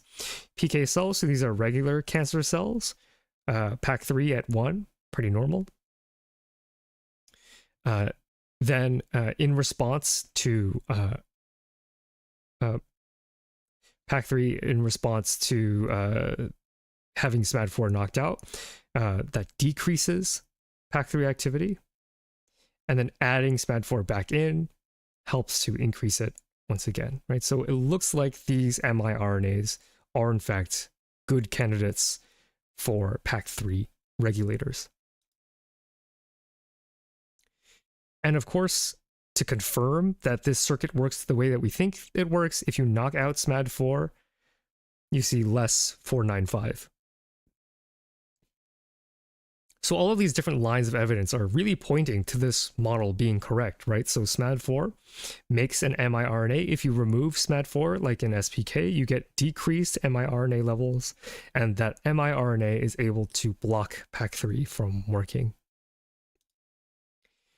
Adding just the miRNA is sufficient to decrease PAC3 levels. So if you look here, this is pretty small. If we look here in the regular cancer mice, right? This is the regular PAC3 level. And then when you knock it out, PAC3 goes up because you've released the inhibition. And then when you add in the miRNA downstream of SMAD4, you're able to knock that level back down from a 25-fold change all the way down to 15. So that's pretty incredible. I wonder why adding SMAD4 again increases it more than initially. Maybe it's some sort of dependence, or maybe they couldn't tune the SMAD4 addition. You know, maybe they just added a whole bunch just to see if they would get an effect and not trying to get it back to regular levels. That would be my guess. So everything about this model looks pretty good so far. So we can redo the luciferase reporter assay and check to see if it's the UTR that's important, right? Because here, this is PAC3 levels, but this is the whole PAC3. So MI495543 could be acting somewhere else in the PAC3, and we just don't know it. We're pretty sure it's the 3' UTR because we've seen previous evidence of that. But just to confirm, we do this very cool luciferase experiment again. So PAC3 UTR plus nothing, you get 1, right? PAC3 UTR plus the miRNA, you get a dramatic decrease. And so that makes sense, right? So our model here is that the miRNA blocks PAC3 from being made. So if you just have the 3' UTR, it kills the luciferase, indicating that the miRNA does in fact need the 3' UTR to regulate PAC3. If you break the 3' UTR, if you ruin its specificity to the miRNA, you no longer get that effect. Like, this is another beautiful control just to hammer home the fact that PAC3 UTR is the region that the miRNA is binding to. So I love that they added this as a control. It's just, it makes it very, very convincing that this is exactly how the system is working. And this is the kind of clarity that you can get in molecular biology, and I think that's lovely. So let's talk about whether or not these miRNAs are sufficient to do things. So if you add these microRNAs, what do you get in the wound healing? So again, wound healing assay, you take a glass pipette, you scrape it through a dish of cells, you damage the cells, remove those cells from that area. Over time, they heal. So in the regular cancer mice, they heal a certain amount. When you knock out SMAD4, you get aggressive invasion and healing. You add in that miRNA and it's back to PK levels, more or less, right? So you've stopped the cells from migrating as hard, which is good evidence that this is the nature of this system. Okay. Again, very thorough experiment. So this is using the miRNAs. This uses antago miRNAs. So miRNAs that do the opposite, actually don't really know how these work, but basically they're doing something that reverses the effect of the miRNA. And so again, wound healing, you take that glass rod, you scrape through the cells, 0 hours, 12 hours with nothing, you get aggressive healing. And then if you do the opposite of the miRNA, you get even more aggressive healing. So this is a bidirectional effect, works in both ways. Does wound healing test migration or invasion or both? I believe it tests migration, not invasion. Or is a correlate of migration/invasion. I won't say it's perfect. I don't think it is, but I'm not like a cancer guy. So antago mRNAs bind to miRNAs. I think that's how they work, although I didn't really look too deeply into it. It's just something that does the opposite of the miRNAs. So bidirectional effect. You have the miRNA and it slows invasion. You antagonize the miRNA and it increases migration. I should have said migration for that other time too. I think I misspoke. Okay, so this is our model. SMAD4 makes an miRNA that blocks PAC3. PAC3 increases metastasis. So when you remove SMAD4, you increase PAC3, you increase metastasis. So in this triple knockout mouse group, again, we see an incredibly high metastasis frequency, 4 out of 9, 44% get metastasis.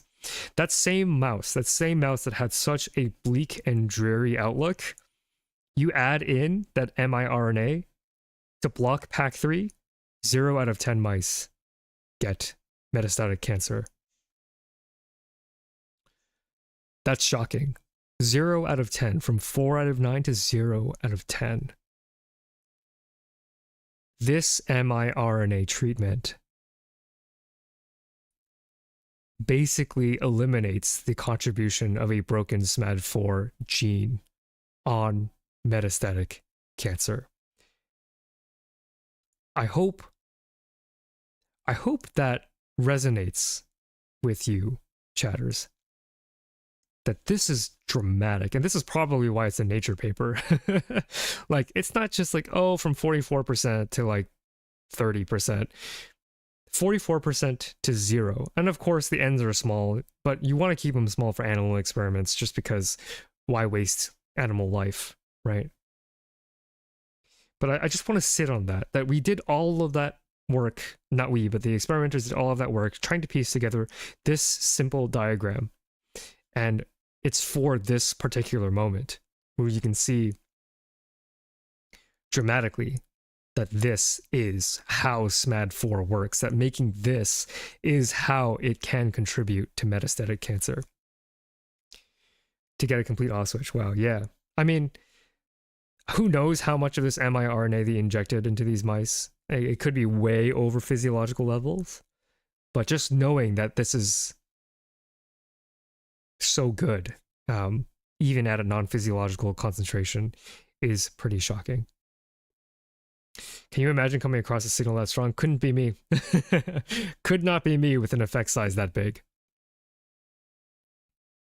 A lot of people are stopped at the oof station. Exactly. There were 2 big oof moments in this paper, and these researchers just trudged on, just laser focused on the prize and worked through what science had to throw at them, and I respect them for that. So here are the conclusions. SMAD4 is not sufficient to cause tumors. SMAD4 is commonly found in aggressive metastatic lung cancer patients, but it's not contributing to their cancer risk, it's contributing to their metastasis risk. So SMAD4 is instead important for aggressive metastasis of existing tumors. SMAD4 deletion increases metastasis through PAC3, but this interaction happens through microRNAs. It doesn't happen through more understood common legacy mechanisms like transcription factors. It happens through microRNAs, and specifically microRNAs that bind PAC3's 3' UTR. So I want to come to this question again, because we started this conversation talking about the Nobel Prize. So why are miRNAs important? Because in the story of DNA to RNA to protein, there's a lot to unpack here in general, and this research is still very good and very important, but I drew this arrow here because miRNAs represent a whole new dimension of gene regulation. So not just like, oh, it does one thing one way all the time, but the central dogma story from 2D becomes 3D, or rather one whatever you want to call it, one-dimensional, two-dimensional, into three-dimensional. Because not only do you have DNA to RNA to protein, you have DNA to microRNA to protein, right? So that's why this discovery, made all the way back in the 1990s, is so important to the field of biology, a new dimension of genetic regulation. I think that's all I had. Yeah. All right, chat. I'll take some questions if you have them. And maybe we'll do a little chatting, a little catching up. I hope you had fun during this presentation. Let's go back to title slide.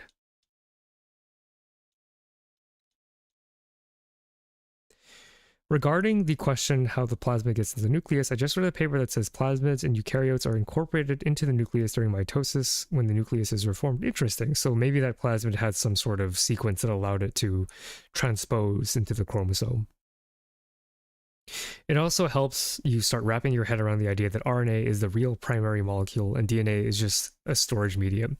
Yeah, that's true. I think in my RNA stream I had said something similar, not exactly the way that you put it, but like RNA does a lot. DNA is just like your hard drive, but like RNA is everything else. Yeah, very interesting. Thank you. Yeah, biology is awesome. And easy to follow. I'm glad. I think that biology is for everybody. I don't know that you could do this for a physics or chemistry paper, but because biology is mostly you break one thing and you check it, there's a beautiful simplicity to it. And the only reason why biology is hard is because there's a lot to learn, not because it is inherently difficult to learn. It's just the volume you need is very high. Thank you. Thank you for the super chat, Therese. Thank you so much. I'm glad that I could contribute to your understanding and appreciation of biology today. Interesting how many mechanisms help life adapt. I know, it is bottomless, I think. the differences. Like, I initially, when I started this channel, I was worried that I would run out of content, but I don't think I ever will. I think I'll probably die before running out of content. What do you think miRNAs can be used for the future? Right now, they are primarily good for biosensing. So biomarkers, so learning about if you will develop a disease in the future, that predictive power is going to be very important. Whether or not they can be used to treat diseases, I think in the field it's generally understood that that's not a good idea. As I said earlier, you don't need a perfect match for miRNA, which means miRNA can be pretty messy, pretty promiscuous. You don't want a drug treatment that is promiscuous. You want a drug treatment that does exactly one thing with no side effects. So that's where my head would go. Adaptation to microRNA detection as a mean of predicting disease. So RNA is like RAM, DNA, ROM. Yeah, but I would also say that RNA can also be like your cooling fan and your GPU, stuff like that. Yeah. Maybe I missed something, but why is SMAD4 breaking down? So in patients with lung cancer, their SMAD4 is just genetically broken. So it could be spontaneous mutation, so a mutation that, you know, I don't know, exposure to UV or arsenic or any number of carcinogens causes a freak accident. You break that SMAD4 in a particular lung cell, and then you have an increased risk of metastasis if that cell also is cancerous. Yeah. As a field-focused society, much on DNA and therefore communicating it allowed a lot of folks to come to the conclusion that DNA is destiny or whatever. RNA is the operating system. I think that's fair. Yeah. Not to say that DNA isn't cool. DNA does all sorts of cool things too, especially in the field of engineering, where you can weave DNA into origami. Like in terms of the field of material science, DNA has very interesting material science properties that allow it to be folded in interesting ways for all sorts of different applications. I'm not an expert in that field, so I would not be able to give a comprehensive overview of what those applications would be, but DNA, like, I think it's overvalued in common society, but it is certainly nothing to be sneezed at in terms of its broader biological importance.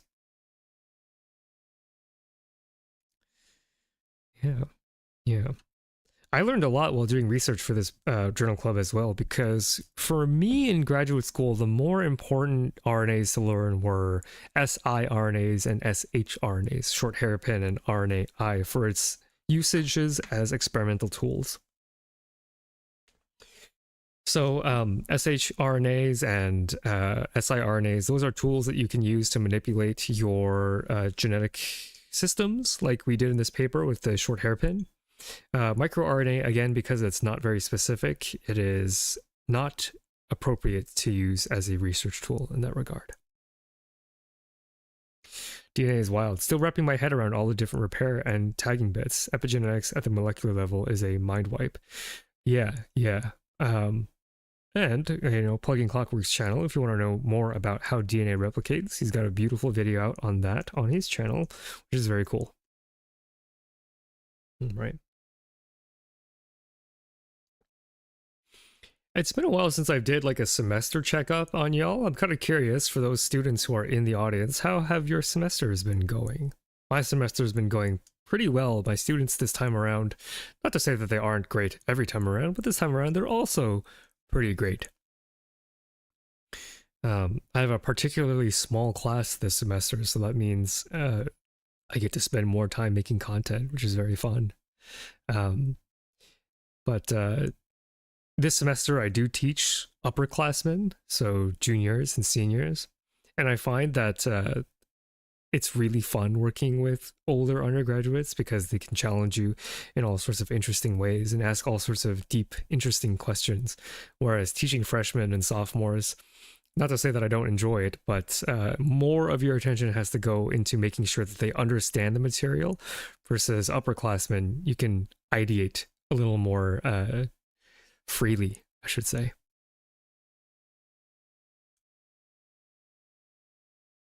One day I'll be able to use something I learned from these journal club videos. I would look so smart. Well, when you're an actual doctor, you'll still have journal club. Whether or not you'll probably use the analysis techniques that I've shown here when you prepare your own journal club. In terms of the content, I don't really know. Although I do know, at least in the States, there are regular certifying exams that do require you to remain in touch with molecular biology, we'll say.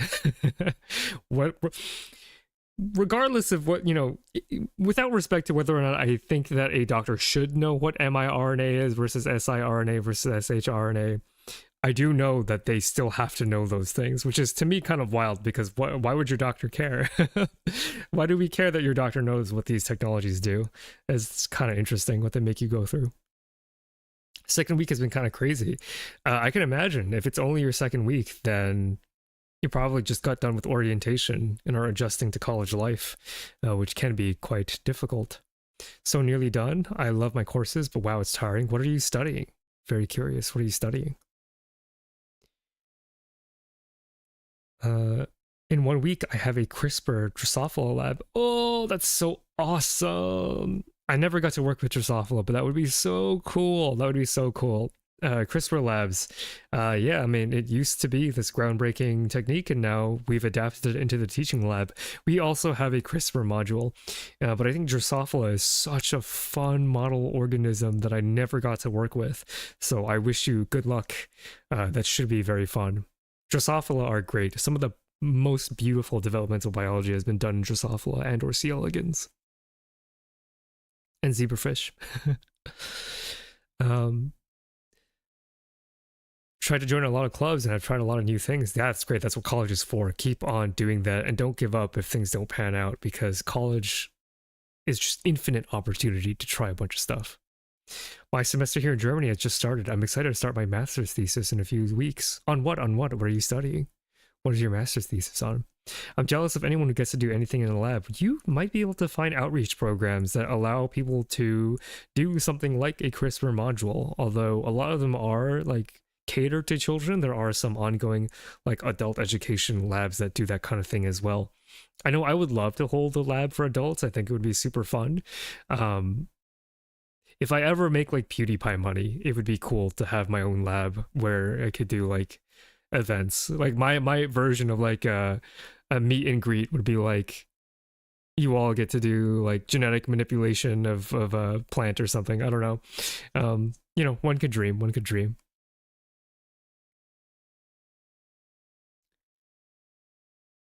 Even if you don't go into life sciences, you're getting a free masterclass to how to digest and break down complicated technical documents in every one of these streams. Invaluable skill builder. I do ignore everything that the authors write. It's more like breaking down data, but the mental operation of like you could go down the formal logic route of like learning logic in and out from a fundamental level, from a philosophical point of view, or you could just like think about experiments all the time. And I think both get you there in terms of understanding correlation, causation, what is good proof, what is bad proof, etc., etc. But thank you, those are very kind words. Anthropology and psychology second year. Well, do I have some VTubers for you? Linked in the description. I have a link to Cideray, who is my VTheorem co-member. She does psychology streams. You might want to go check her out. Planning to go to medical anthropology. That's interesting. I don't actually know too much about that field, although I'm sure that it is filled with a long, depressing history is what I'm guessing. I also lead a math exercise biochem students had to take in the first semester, so very excited to meet the new students there. That's awesome. I really loved biology up until the graduate level, and then it got too hard for me. Yeah. Semester still hasn't started yet because of strikes. Oh no, that's really sad. I'm so sorry. I hope those get resolved soon. Synodarian gang rise up? I'm actually unaware of their contribution as model organisms. Can you tell me a little more about those? I'm going to be working on developing PROTACs for an mRNA methylating enzyme. Ooh, what do those do? What's a PROTAC? Adult labs, I would love to see that. Yeah.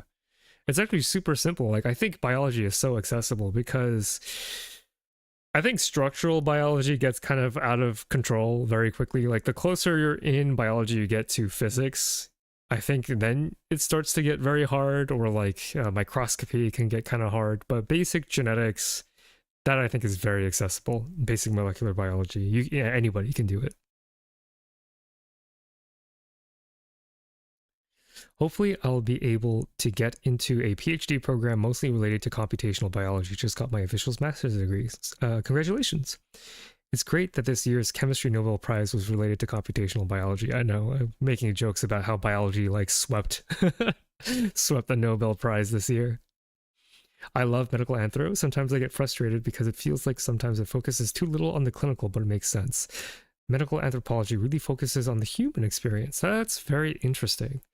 I do feel so. I had a lovely conversation in the Discord, which I will link, about autism and how, like, as someone who has read quite a few papers on the molecular nature of autism, I have to like regularly check myself because I don't have autism, and it's important that we keep in mind that like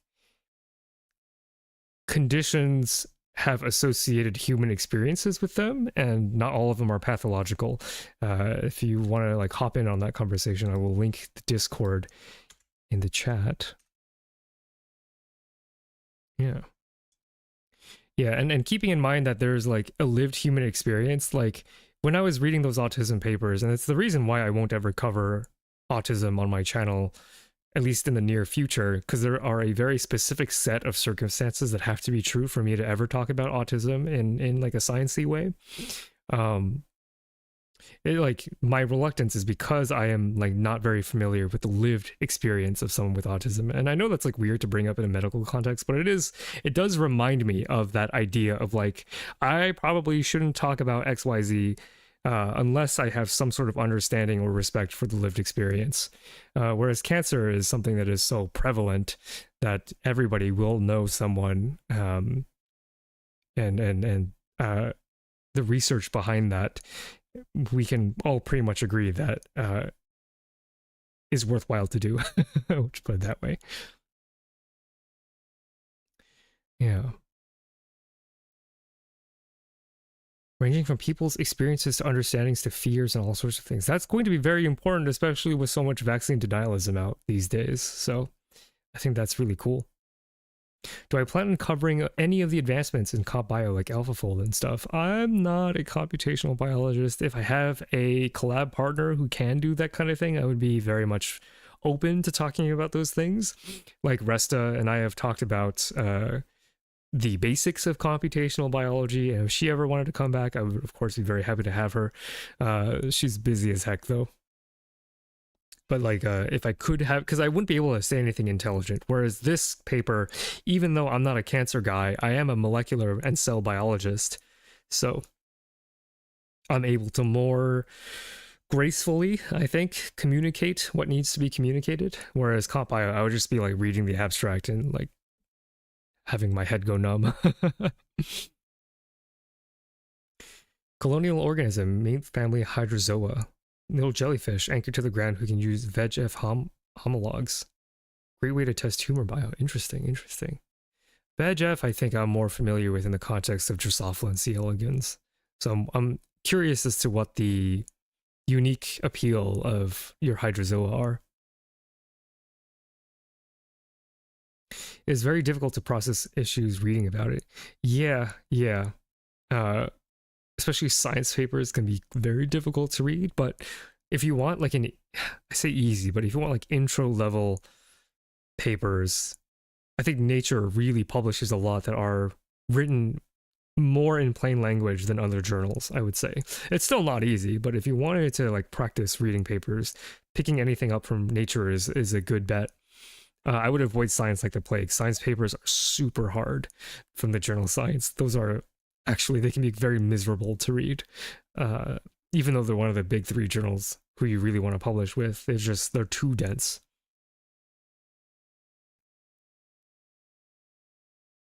As a person with Turner syndrome, I really appreciate your valuing lived experiences. Yeah, because yeah, in the Discord we were talking about like the long history of treating autism like a pathology, and it's just like there are like symptoms that we have defined as symptoms that are undesirable, and that in itself is kind of problematic. That's not like, I think like the field of autism research and stuff like that is so tough because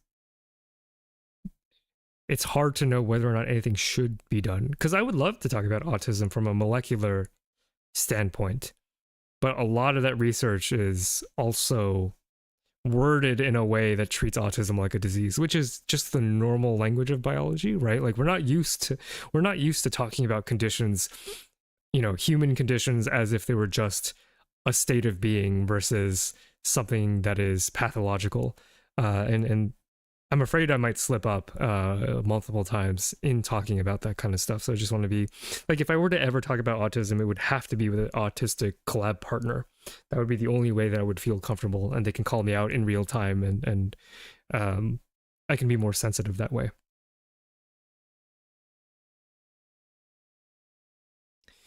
It's really great that you value that. It's really great to see, given how much I've seen it not happen. Yeah, yeah. Even and there were papers shared in the Discord that were released as recent as 2021 that still uses pathologizing language, which I thought was shocking. That's too recent to continue using that language.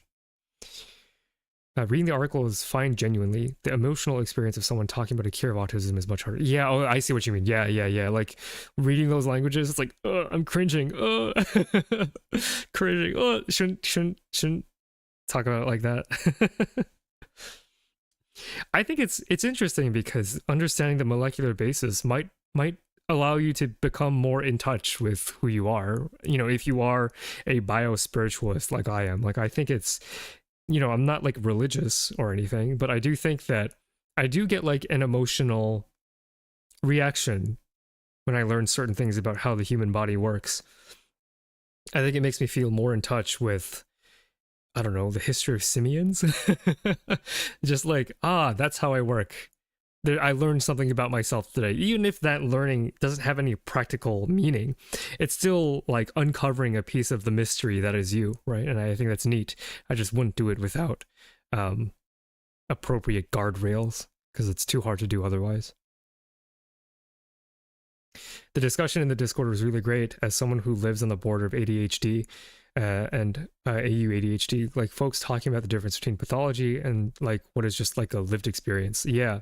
And it's not hard. I don't think it's hard to remove pathologizing language from autism papers. Like I was actually like the papers that were shared in the Discord, I was actually shocked that they chose to use those words, because there's absolutely no reason to, because like even here in this cancer paper, there's not a lot of pathologizing language, and it's cancer.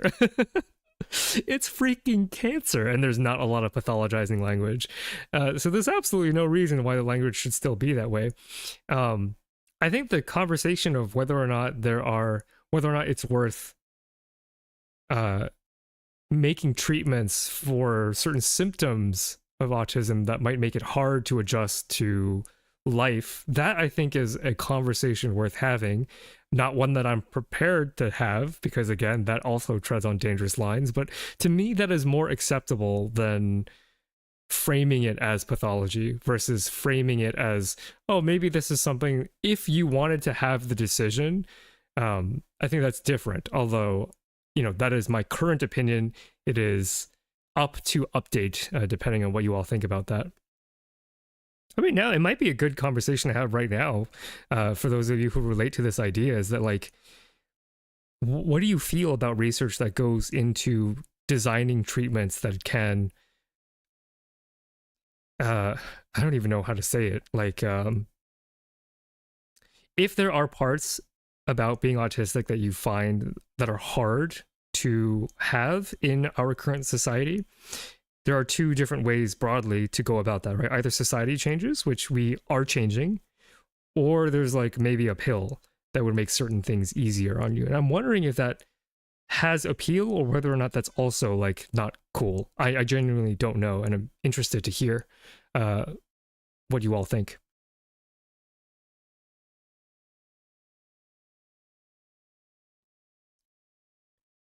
Yeah. I want the facts, not how to fix something. People returners tend to have dyscalculia. I don't actually know what that is. Dyscalculia. I want to know the specifics. Just the facts. Interesting. I mean, that's my field is mostly like my background is mostly in figuring how things work and not about treatment. I actually don't I didn't do any drug design in graduate school. So that's why I say like I have that spiritualism in terms of how I work and why it's interesting. But like drug design is actually not my primary field anyway. So I will continue to provide that kind of service, I should say. Different does not mean it. Exactly. It comes with questions. Is it permanent? And all sorts of things. Let's assume that there are permanent versions and non-permanent versions. At what point is it okay or desirable, or at what point is it not okay? It's honestly such a tough call. It is really hard, right? It's tough, because some, like, depending on like the severity, I don't even know if severity is okay to say, but depending on like the presentation, it can make life quite difficult, and there may be justification for developing something that can make it less difficult. We have a real hard time doing math in our heads. I see. Okay, I understand. Thank you for that clarification, Pamela. Treatments for mental conditions always seem slightly dystopian for me. I'm never sure what's right. Yeah, that's why I feel bad about it. I'm like caught between those two worlds, right? Where like biology is entirely like, we're trying to make, augment human biology, give you the best chance of living your best life. Of course, that comes with all sorts of difficult assumptions that might not or should not be made, which is why I'm trying to like see whether or not that's like, if that like is okay or not, right?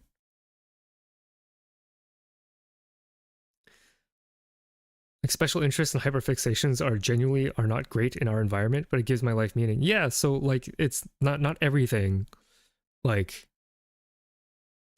has to be treated, because those things are just part of what make you you. It doesn't have to be treated unless like, because like the definition of something that has to be treated is something that actively causes you problems in your life, and that problem could either be society, or like in absence of society, stuff can be hard too. And I'm wondering like, where the temperature is on stuff that exists in that like spectrum, I should say. Better to let everyone decide if they want to think they are special or if they are sick, because autism doesn't always make you worse in terms of social utility. Yeah, I agree with the idea that like autism isn't like a debuff, so I think that thinking about whether or not there should be investment to develop any sort of treatments is worthwhile to be a tough question to answer. My best friend has dyscalculia and can really see the struggle with it. I wish there was more understanding with it. Yeah, like there's the work that is done by like psychologists and educators to see whether or not there are non-medicinal interventions that can help people with dyscalculia. And then there are the biologists. And I don't know where society draws the line in terms of like allowing biologists to do that kind of work.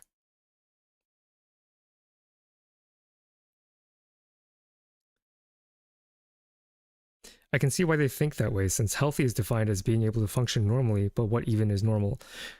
Yeah, I don't even know if healthy is considered like that's why I use the specific definition of like harm to your life, right? Because you could be abnormal and completely happy and chill, and then that's not a pathology, right? But if something is causing you active misery, then I think it's like a little different, right? It's a little because normal and abnormal, I think that's not very precise terminology anyway. It's like not very meaningful, but harmful and not harmful, I think, is maybe that's the language we should be adopting, not assuming autism is harmful, but maybe ignoring, maybe not using the term autism, but maybe specifically thinking about symptoms that might be worth in certain people's lives be like I don't know, a very tricky conversation. Do you get what I mean, chat? You get what I mean? I have autism and insert undiagnosed rheumatological disorder. Here I'm being referred, and definitely more comfortable with rheumatological one being cured.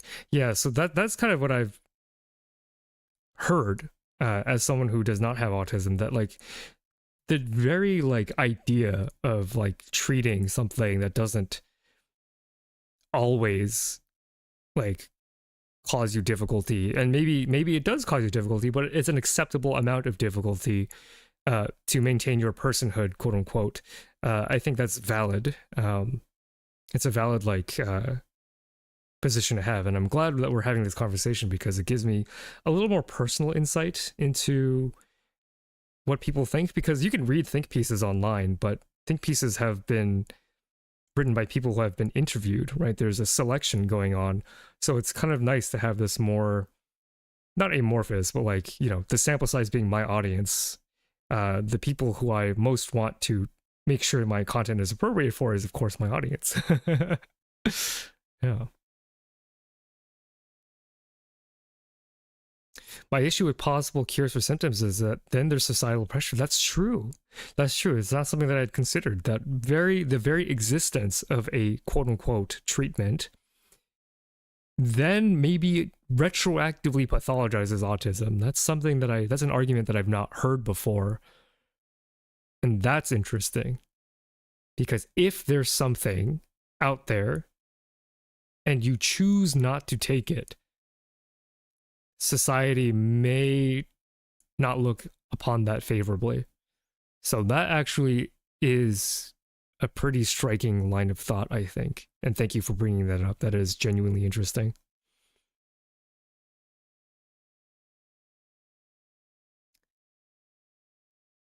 I found that even though I don't do math slowly, but I discovered that I'm good at getting computers to do the calculating for me. Yeah, non-biological intervention. Non-biological intervention. Definitely. Not everything has to be treated through the power of biology. There is plenty of room for other interventions, including technology, psychology, education, etc., etc. I think the main thing is mainly education. A lot of the little wrinkles that come with the spectrum are only debuffs if you don't understand what is happening. Like, it's wild how calm and rational you feel while having a panic attack. Yeah, that's also interesting. So maybe... So that is a worthwhile perspective to have.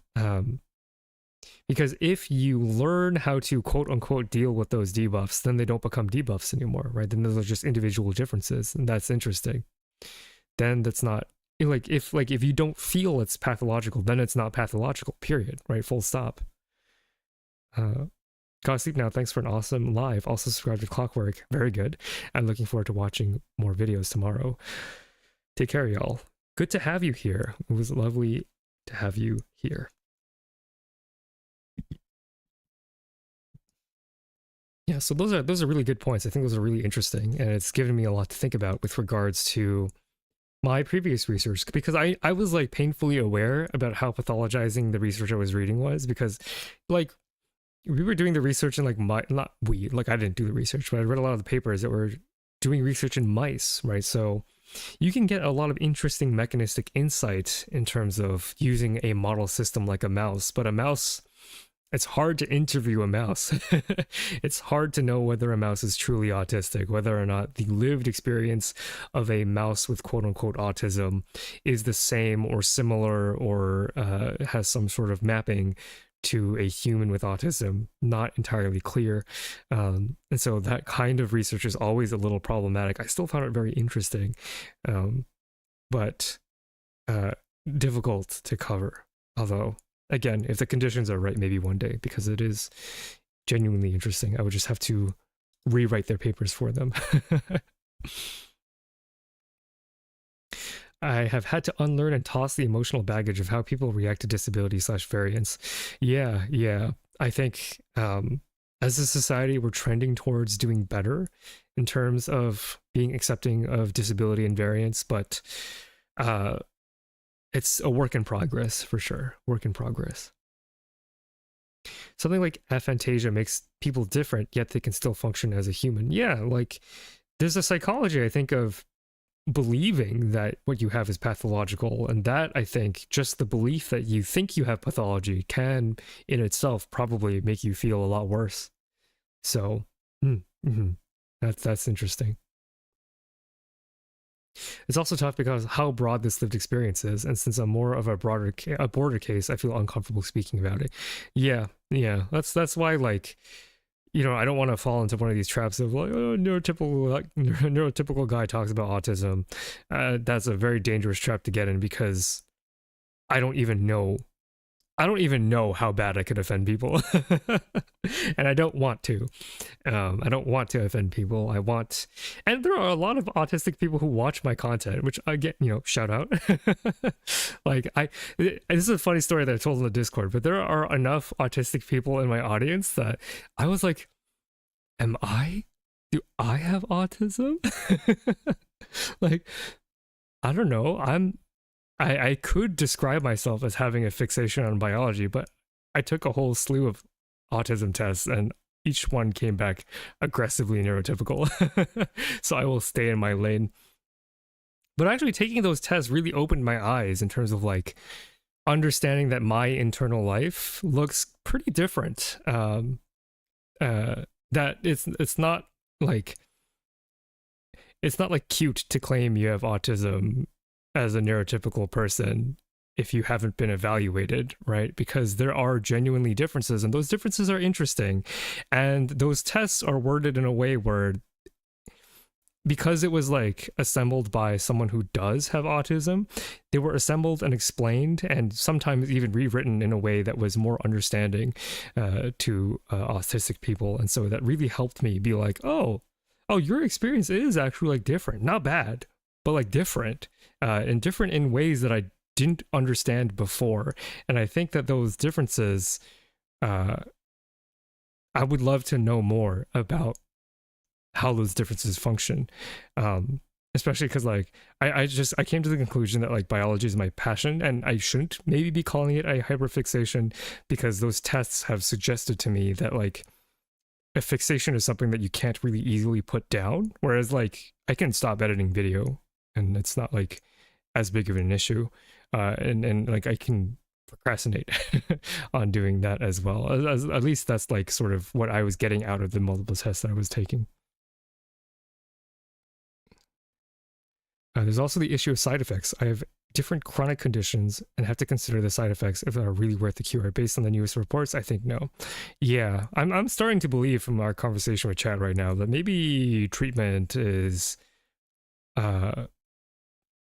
potentially more harm than good, considering we are increasing like the field of psychology is advancing, right? Like non-biological intervention, helping autistic children adapt to the world that we live in, and maybe not pathologizing themselves, or not not inheriting a pathologizing attitude from parents. Like I think those are more worth money than anything having to do with the underlying biology, although it is cool.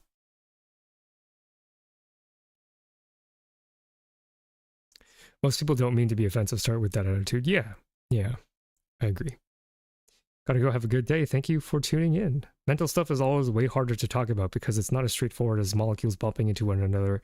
It's a whole network that is part of our identities. Yeah, that's why I'm so reluctant to talk about the part of autism that might be molecules bumping into one another, because it might sound reductive. There's also certain autism papers that I will never cover, no matter how influential they are in the field. But I wonder if, I would have to think a lot harder about whether or not to cover this in what form. I'm already on 4 meds and will likely be on more in the future. I don't need any more side effects. That's very fair. just the way that language around it has shifted back in the last 10 years has been so huge. Like there was a lot of shame baked into it back in the day. Yeah, for sure. I mean, I grew up in a time where, you know, edgelord teenagers, you know, that kind of thing. I think it's a lot better now. A lot better now. Not perfect, but a lot better now.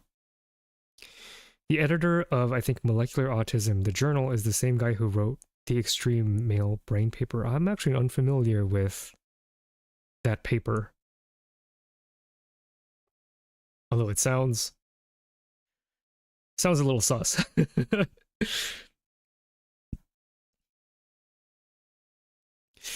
Part of like the conversation that we were having in the Discord was this idea that biology is a spectrum. So I'm curious as to what that paper says about extreme male brain. We should focus on increasing quality of life just as we do with healthy individuals. Exactly. Like a molecular intervention might not be the best intervention. Like the best intervention might be non-molecular in nature, and if we want to help people with autism, we have to focus on what is the best intervention, not the intervention that we can make just for the sake of making it. Yeah, very cool. Very, very neat. Yeah. I am very glad, and I do get like a little kick every time I do get a comment that says thank you for the TISM food. I'm like, oh, you're welcome. In terms of the videos that I make. Yeah. I wonder if I took a demographic survey, how many autistic people I have in the audience. It would be genuinely very interesting to know. All right. I'm glad that semesters so far have seemed to have been going well, except for ICASA Fusion. I'm so sorry about the strike. My students are actually starting their journal clubs soon, which I'm very excited for, because as you can tell, I really love doing journal club, and I really hope that they do well. I, of course, hope that they do well, because for me, watching journal club is always like watching a child on stage, and you know, they're children. I don't know if you've ever watched a school play by children. I watched my little brothers when I was a kid, and it's just a mess of students, of little children forgetting their lines. And there's a part of me that dreads the journal club, because I'm like the parent of like, oh, you know, I hope they like succeed. I hope they don't forget any of their lines. I hope they don't like trip and fall on stage. And it's just, journal club is just like a week of just feeling that way the entire time. So I'm both excited and also very, very nervous for them to do that. Science, in terms of public presentation, I always opted for oral presentations and avoided posters. In terms of common methods of presentation, just because I like telling stories, and I like having all the attention on me because I'm a narcissist. I wonder if you've had similar experiences with journal clubs or similar experiences with public speaking. And part of like doing journal club is I hope that like watching me have fun with it, if you're afraid of communication, like public speaking, I hope you get excited to try it out yourself, because I think it's kind of fun.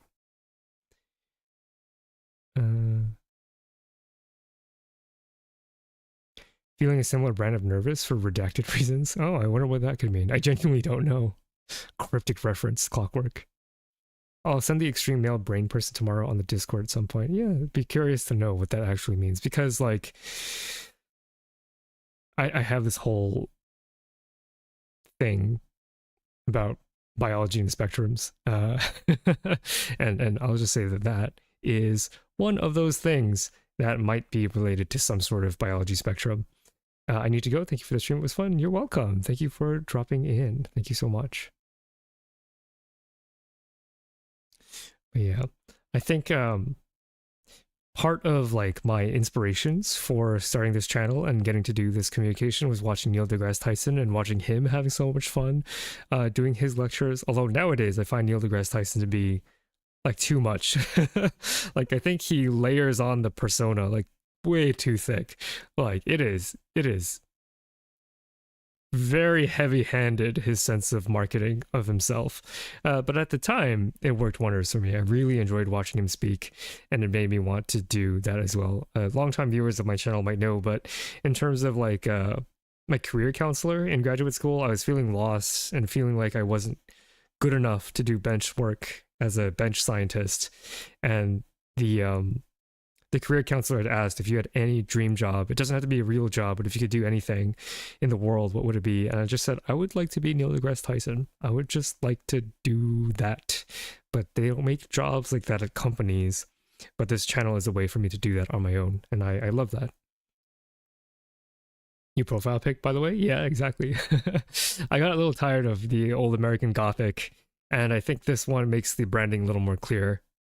For those of you who don't know, or who maybe joined the stream a little later, if you check in the description of this live, you'll see that I have a second channel, Phi the Tutrophil, up and running, where I will post the future Phi bits to, just so that I can separate main channel stuff from side channel stuff. So if you're not subscribed there and you like the extra content that I make, please go ahead and subscribe to that. Yeah. All right. Okay, I've yapped on and on. Thank you all for coming to watch me talk about the Nobel Prize in microRNAs.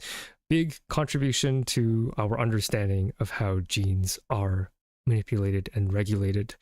Next week, I believe, might have a very special stream coming up. Details will be released shortly in the future.